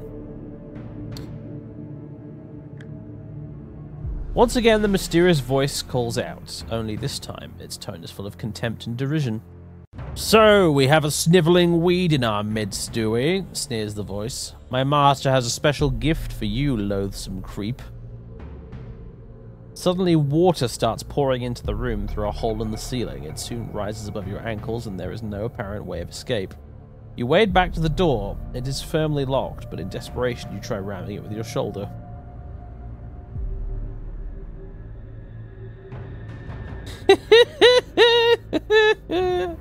Deathtrap Dungeon strikes again!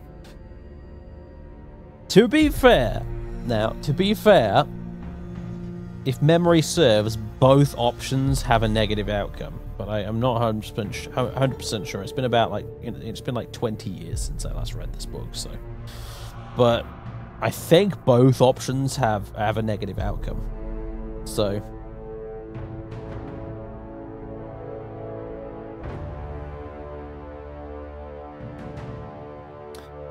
Why do we keep closing the door behind us? Oh, it slammed behind you when you walked in, remember? It said. The door slammed shut behind you by itself. Test your skill. You're fine. The door cannot withstand the furious battering you are giving it. The central panel cracks and splinters, enabling you to kick a hole in it large enough for you to squeeze through. Wet, but happy to have survived your ordeal, you set off north again. The tunnel twists and... oh my god, it's like the fucking Tom Cruise laughing meme. The tunnel twists and turns, but keeps steadily north. Ahead of you, a thin shaft of blue light streaming down from the ceiling to the floor. It sparkles and it really is, isn't it? Of course, this was made like fucking 20, 30 years before that, but hey.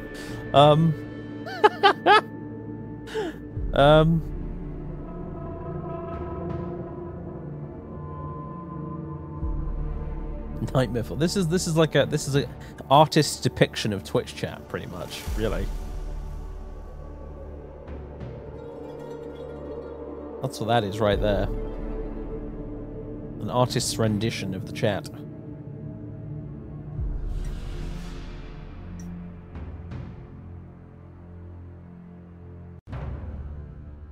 Anyway. It sparkles and shimmers, and you can see images of laughing faces in the light. If you wish to walk through the light, turn 229. If you'd rather walk around the light, turn 107.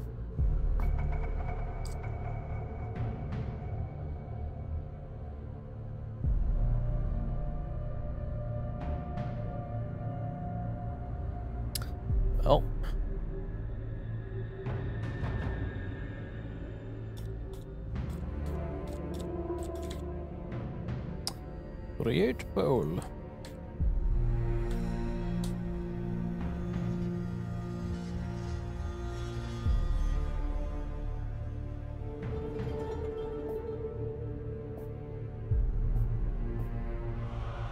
Doesn't seem fun in the light. Yeah, I mean, the faces in it seem to be having a grand old time, so. Oh, it's a close one.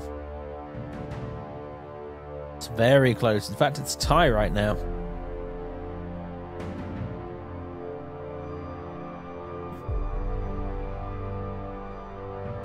It could help, or it could kill you, indeed.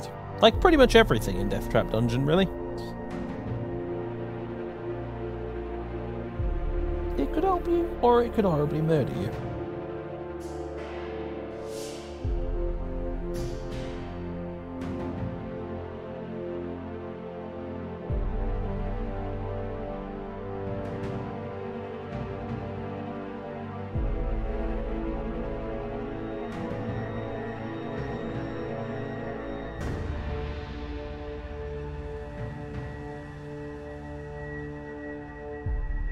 Chaotic Stupid looks like it's going to win. I don't know. I think you got a lot of the Chaotic Stupid out of your system on the first run. Open the box, slice open the spore thing, drink the liquid, fight the orcs, get bashed by the morning star, die. You're being relatively cautious this time around. By Twitch standards, at least.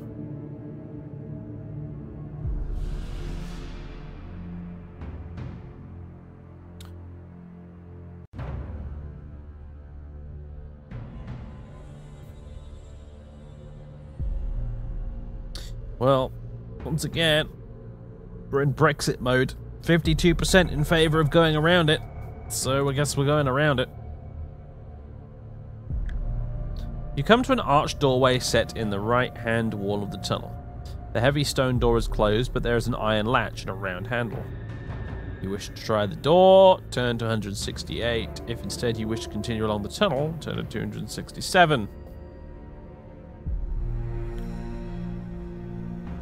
Another probably foregone conclusion, but hey.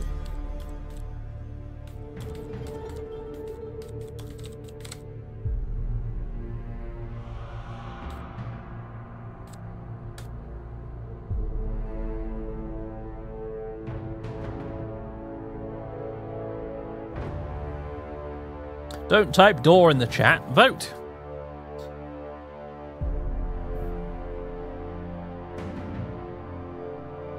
Vote on the poll.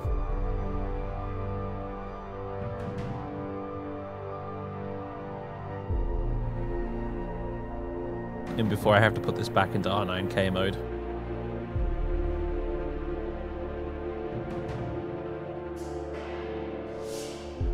Chat can't resist a door. It's true. It's true. In fact, in this case, it's 78% in favour of trying the door, so... Lifting the latch and pushing the heavy stone door open, you find yourself in a large cavern. The light is dim and murky, but as your eyes begin to adjust, you see that the walls are covered in green algae and running with moisture. The floor is strewn with straw. The atmosphere is warm, damp, and fetid, and a soft humming sound fills the air.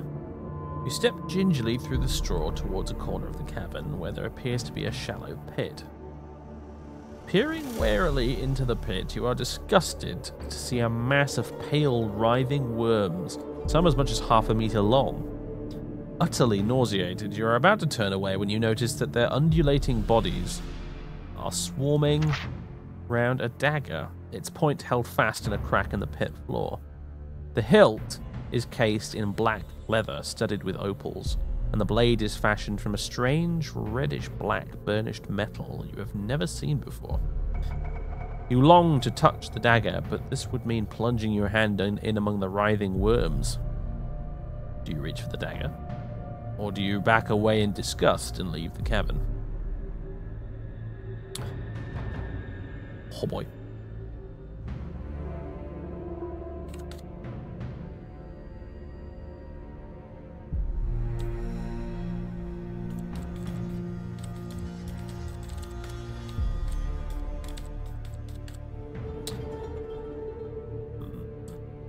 Go forth and vote! Decide your fate.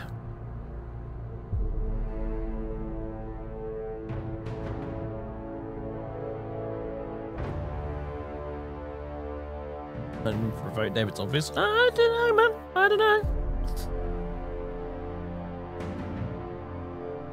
Oh, no. I just clicked the results button. Yeah, it's pretty obvious. Alright. Give us the precious. Taking a deep breath, you lean over the pit and plunge your forearm into the mass of wriggling worms. They are cold and clammy and feel extremely nasty. But at least they are harmless and you're able to seize the dagger by the hilt. You give it a hard tug and it comes away from the crack in which the tip was embedded. Admiring its beauty and wondering whether it might have once belonged to some luckless contestant, you put the opal-studded dagger firmly in your belt and leave the cavern. Turn to 174. Here you go. Loot! This is a chat victory!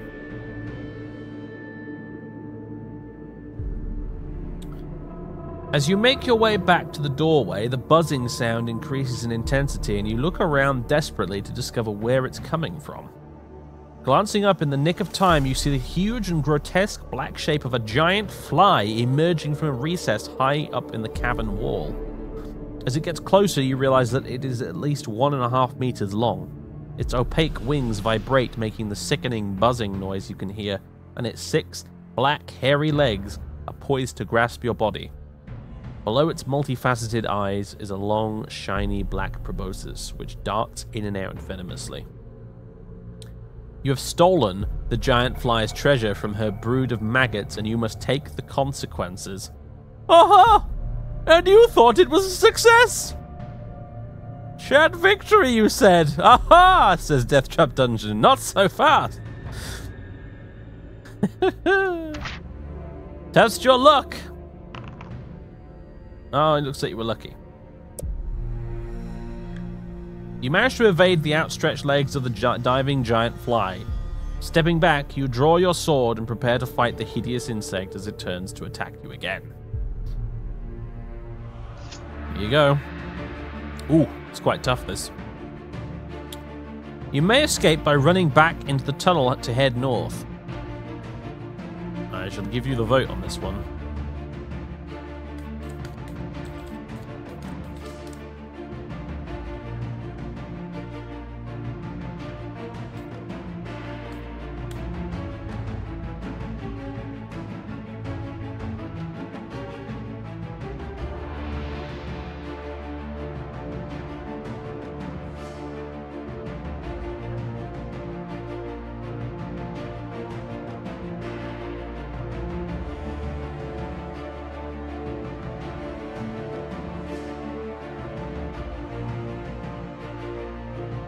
You are surprisingly divided on this one, chap.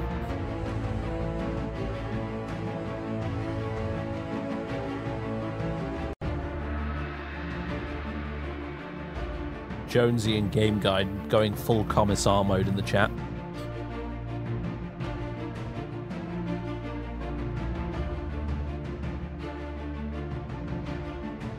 If you will not serve in battle, you shall serve on the firing line.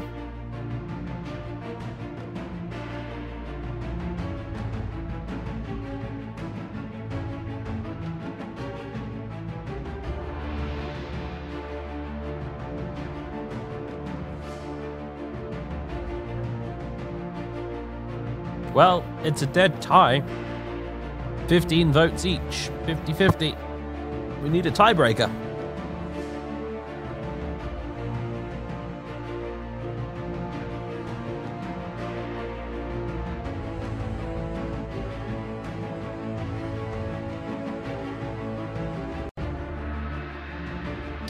Roll the dice. I might have to. Oh! 17 votes in favor of fight now. 18 votes in favor of fight. 20.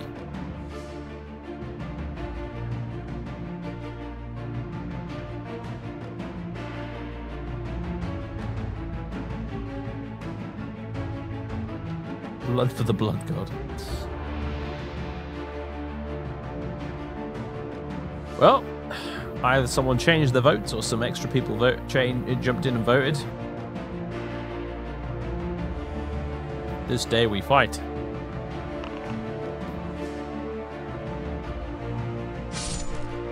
You hit the giant fly. Assume you guys want to fight again. You voted to fight. So we're fighting. Going well so far.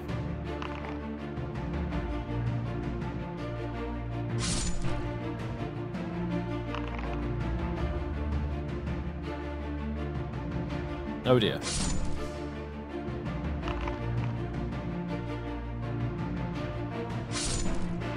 The giant fly is dead. You are triumphant. You wipe the vile yellow slime from the blade of your sword and walk quickly to the door, back into the tunnel, and head north. Let's hope that dagger was worth it. Loot! Loot! The tunnel ends shortly at a junction. Looking left and right, you see a narrow passage disappearing into the dim distance. If you wish to head west, go to 352. If you wish to go east, turn to 68. Alright.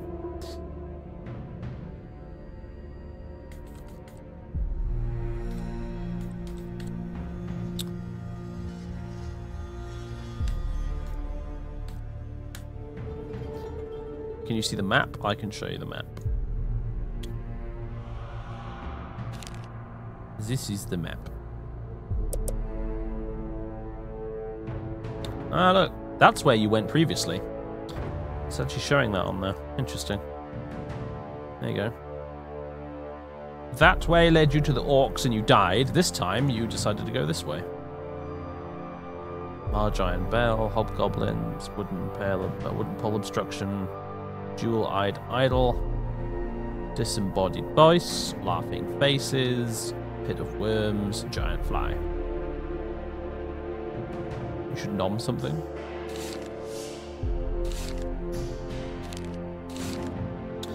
Yeah, probably a good idea. So you can do that.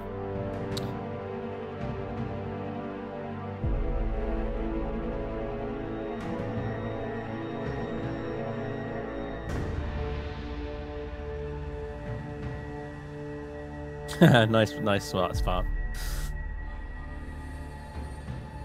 I haven't listened to any Led Zeppelin in fucking ages, actually, now that I think about it. I might have to after the stream is done.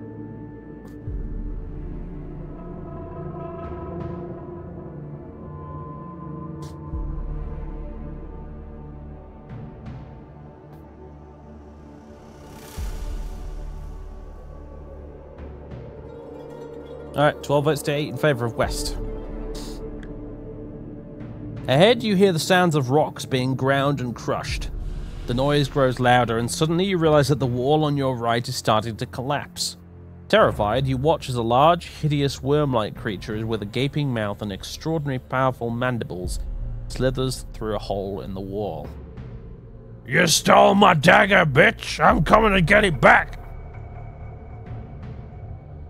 Its great jaws continue to crunch the rock as it turns its head slowly from side to side, feeling the cool air in the tunnel. It appears to be totally blind, but seems to know of your presence, perhaps sensing the heat of your body. It starts to slither towards you with its mandibles wide apart to attack. If you wish to fight the rock grub, turn to 254. If you'd rather run back down the tunnel to the junction and to head east, turn to 68.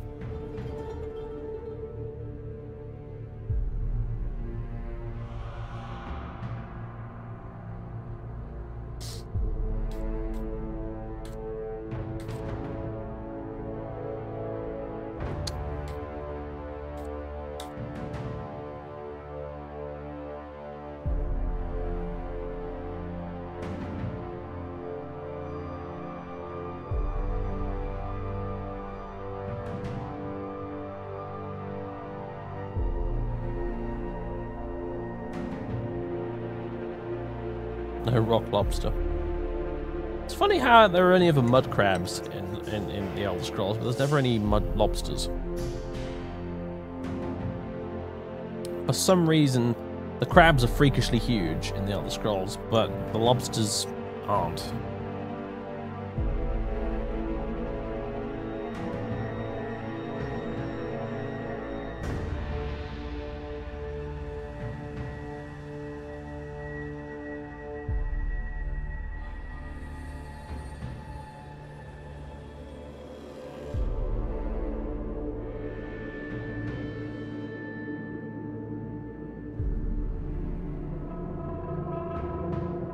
Well, it's 50-50 again.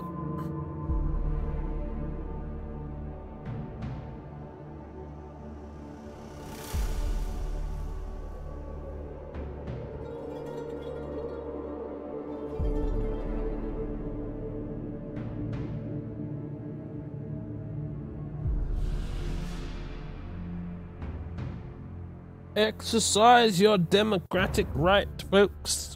Because, by golly, this is the only stream in which you get a democratic right, so... you gotta vote, folks. Otherwise, either that or I gotta go get a dice. To determine the outcome, let the dice gods decide. Topical! Yeah.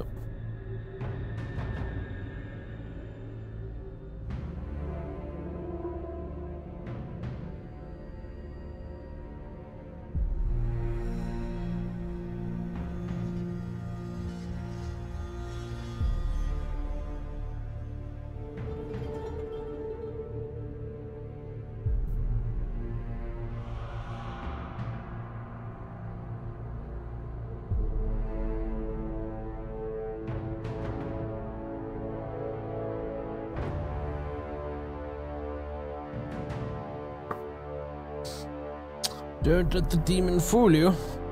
What demon? What are you talking about? Shame that ponder indecisively isn't an option. Well, it looks like I'm gonna have to go get a dice because it's a dead 50-50. So, alright, hold on.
Alright, I'm back. I took the opportunity to go take a piss, so sorry for the delay. Alright, here we go. On a 1, 2, or 3, you fight. On a 4, 5, or 6, you run away. It's a 1, you're fighting. Alright.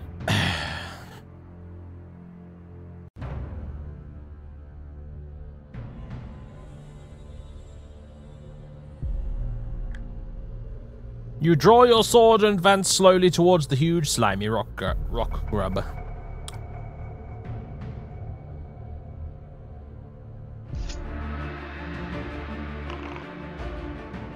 It's got a lot of stamina.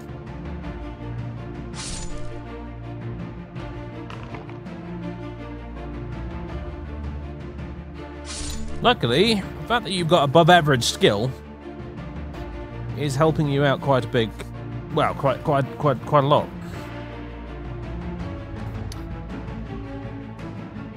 Alright, you may escape after 2 attack rounds by running west down the tunnel. Do you wish to try and escape, chat? Or do you wish to continue fighting? I shall give you a straw poll.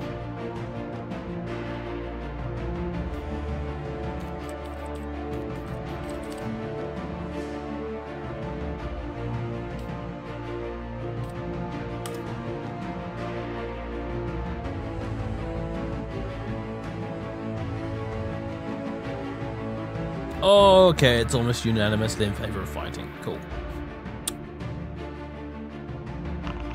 To the death!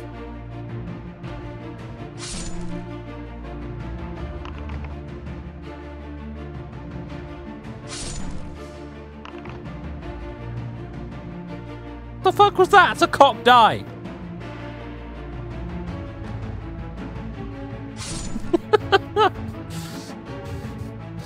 How do you get a cocked die when the dice are digital?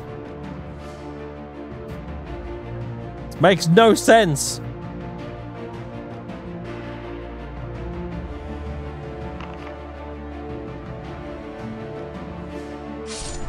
And the grub is dead.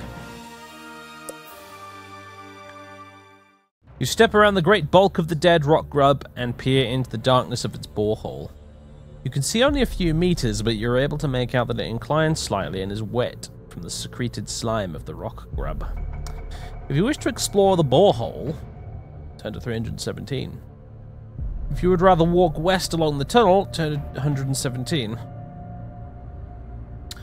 Alright.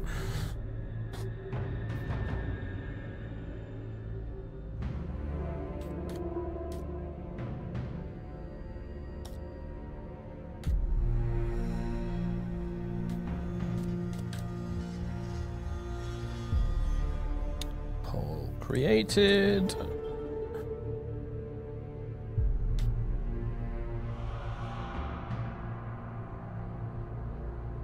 And posted.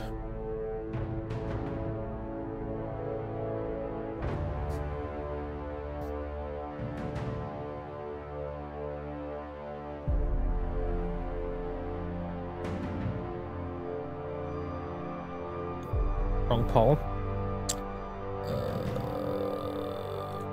Really? Ah, yeah, hold on. There you go. Fight the hole! Fight it! There you go. Not entirely sure how that happened, but okay. Stab the hole and laugh.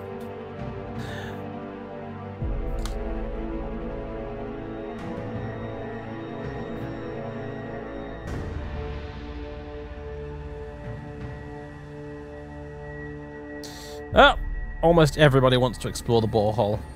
Don't know why. Tapping the side of the borehole with your sword, you laugh. I mean, you tread your way blindly through the sticky slime. You follow its twisting and turning course for what seems an age and begin to wonder where it might lead. Oh, you just got Sierra'd, bitch! Okay, that's... Suddenly you hear a slithering sound up ahead. You freeze with fear, your eyes desperately trying to pierce the pitch black darkness. Before you realize what is happening, you are gripped around the neck by the powerful mandibles of another rock grub. It's the mate of the rock grub you killed and has been attracted to the smell of blood on your sword. It squeezes harder until your neck snaps like a small twig. Your adventure ends here. This is why you don't go poking around strange slimy holes that you don't know anything about, chat. You know what's funny? Like, you guys almost unanimously voted on that. There's no controversy here at all. Like, this wasn't a 52% in favor of exploring the borehole. Oh no, 25 people voted for exploring the borehole versus 7 who sensibly voted to go west.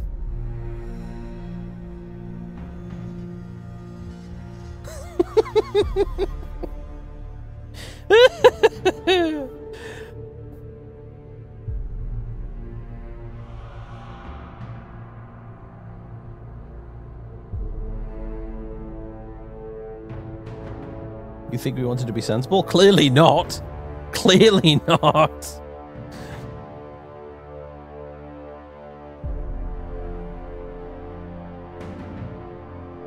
We're talking about the same chat who decided to slice open a big spongy ball of death with their sword on the first attempt, so we've been ruined by constant rewards in video games. We lust for treasure. Yep. You have to throw that mindset out the door when you play a fighting fantasy game book. Just because there's a door does not mean there will be loot behind it. There could be horrible, sticky death instead.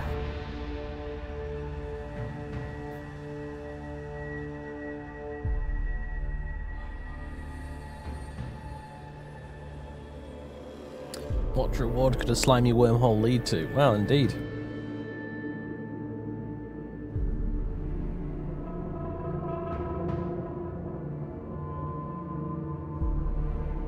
Not even a luck roll, no.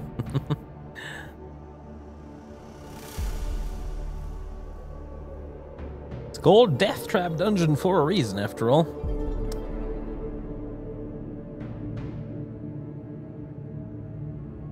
Well, folks, I'm going to call it for tonight. You've had 2 attempts. That's all you're going to get, I'm afraid. So, we'd be stopping in about 40 minutes anyway, normally. So, yeah.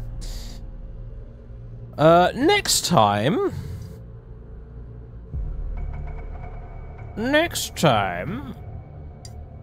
I think I'll let you guys have a bash at the Citadel of Chaos, because I remember that being quite easy. So... that was Gamebook number 2 back in the day. This is the one that followed on from Warlock of Firetop Mountain. But yeah, I think next we'll have a bash at Citadel of Chaos, because it is much easier from what I can recall. Threw you in at the deep end with Deathtrap Dungeon. Potentially there, I think.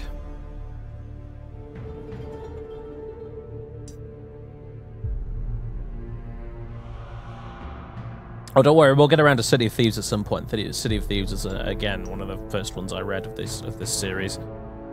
Fond memories of City of Thieves. House of Hell was quite enjoyable too, actually. That's the horror story one. That's a question. What are we doing on the 31st? Ah, it's a Wednesday, which is a stream day on the 31st, so... I was thinking of streaming Call of Cthulhu, you know, for Halloween. But we could easily also do, or instead of it, do House of Hell, which is the fighting fantasy book, which doesn't take place in the normal fighting fantasy universe. Instead, it's a horror story, basically. Spooky House of Hell stream. Yeah, we could do that on Wednesday, on you know, Halloween. Taking refuge in this infamous House of Hell is to be the worst mistake of your life. The dangers of the torrential storm outside are nothing compared to the blood-curdling adventures that await you inside. Who knows how many hapless wanderers like yourself have perished within its gruesome walls? Be warned, tonight is going to be a night to remember.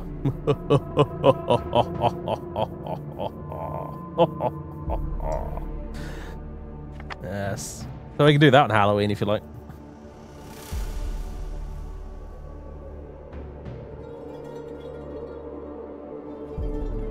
look up Steve Jackson's sorcery. Dude, I own all of the old Steve Jackson sorcery books from back in the day. They're in a pretty tattered, knackered old state. But I do own them. Still have them around here somewhere. I remember the Shamatani Hills was the first one. Had that big picture of the Manticore on the front. But yes, no, I've much experience with that series. They are fantastic, yeah. They are very, very, very good.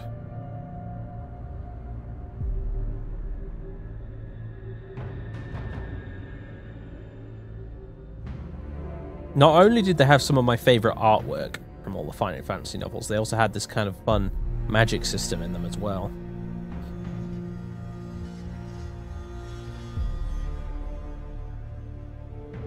And of course, it was a 4-part series as well, unlike these individual books. It was like you'd finish the first book and then you'd carry on to the second book with the same character and so on and so on. So, sadly, they're not in this collection. You can get the sorcery video gamified version of it on Steam. But sadly, the actual book form is not available on here. If we wanted to go through the original old school book of it, I'd have to actually get like the books off my shelves and read them to you, but that would be difficult to do just because of the way some of the magic stuff works in that book. You really need it sat in front of you.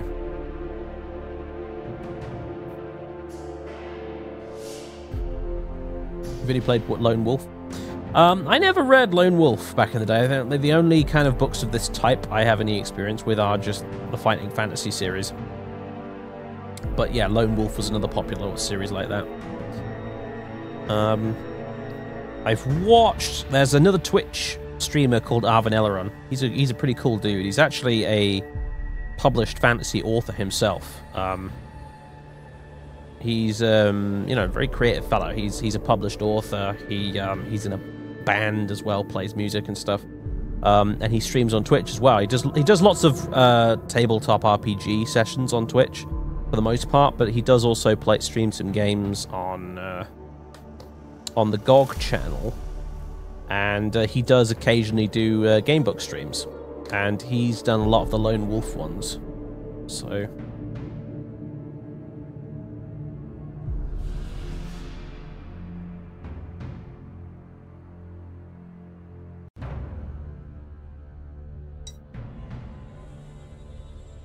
you're getting secondhand copies of these books off Amazon as we speak. Yeah, part of me wants to try and pick up some of the ones that aren't on here, to be fair. I'm trying to think. Creature of Havoc is the one that springs to mind for me that is not on this list. That was very, very good. Creature of Havoc is the one where you play as a monster. So... Alright, night, Neil.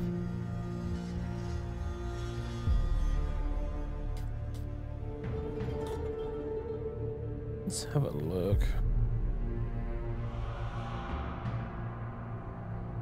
I do also have Starship Traveler.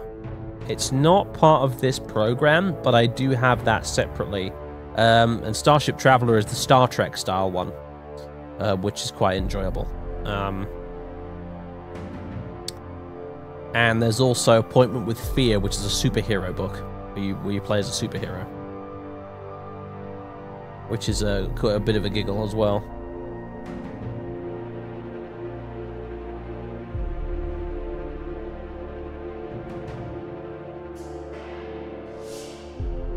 What else was there? Sword of the Samurai.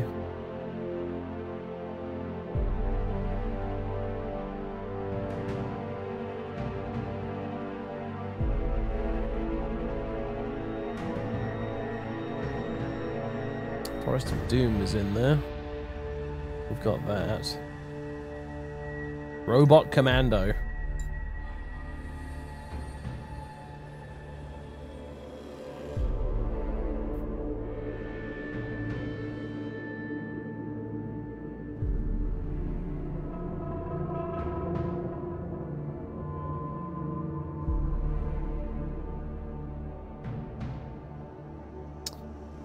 Fancy Gamebook.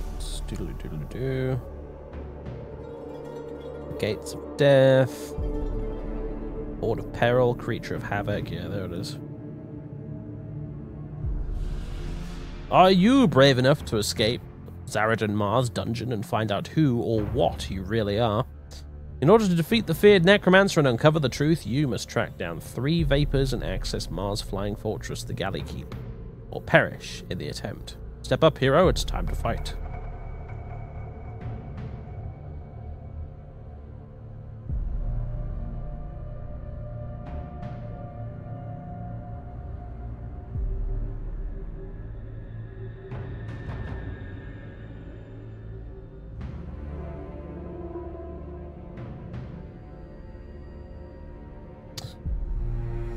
Right, good night, Mark Anthony. Yep, I think we're going to call it a night, folks. So, I hope you had fun, everybody. These streams are very amusing. I might make them a kind of fortnightly thing rather than necessarily every week. In which case, well, next week we'll make an exception because it's Halloween. We'll probably do House of Hell, but yeah, I might make it a fortnightly thing.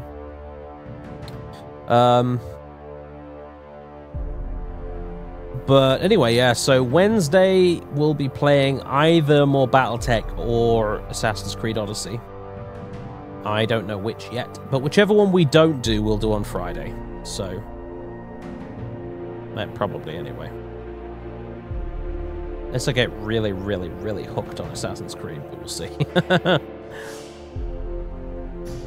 Like I said, I was tempted to carry on playing Assassin's Creed after the stream was over, but I forced myself not to, and I've been tidying myself over with Witcher 3 Blood and Wine. But, yeah. So that'll be Wednesday and Friday sorted. But, yeah, this was good fun. And Deathtrap Dungeon did indeed kill you guys. Twice. Pretty quickly. Which I kind of expected, because, as I said, Deathtrap Dungeon is hilariously difficult. So... it's also huge, too, compared to Warlock of Firetop Mountain. It's massive, so... may the dice rolls favour you tomorrow, Dave. Yes, well... it's gonna be an interesting one. It's my Imperial Guard versus Alpha Legion Chaos, so... it is potentially going to suck in some ways, because Alpha Legion are a pretty hard counter to Imperial Guard. Because they have that -1 to hit thing on them. Imperial Guard only hit on 4s as it is, so yeah, it's gonna be a bit potentially grim. But we'll see what happens. So anyway, that's what I'm doing tomorrow, filming that, and I will see you guys on Wednesday. So thank you very much, everybody. I will just quickly see if there's anyone we can go raid. There isn't. No, it's dead. Dead. Absolutely dead. There's nobody else streaming at all whatsoever this Monday evening, so, well, there you go then. Alright, folks. Toodaloo. See you next time.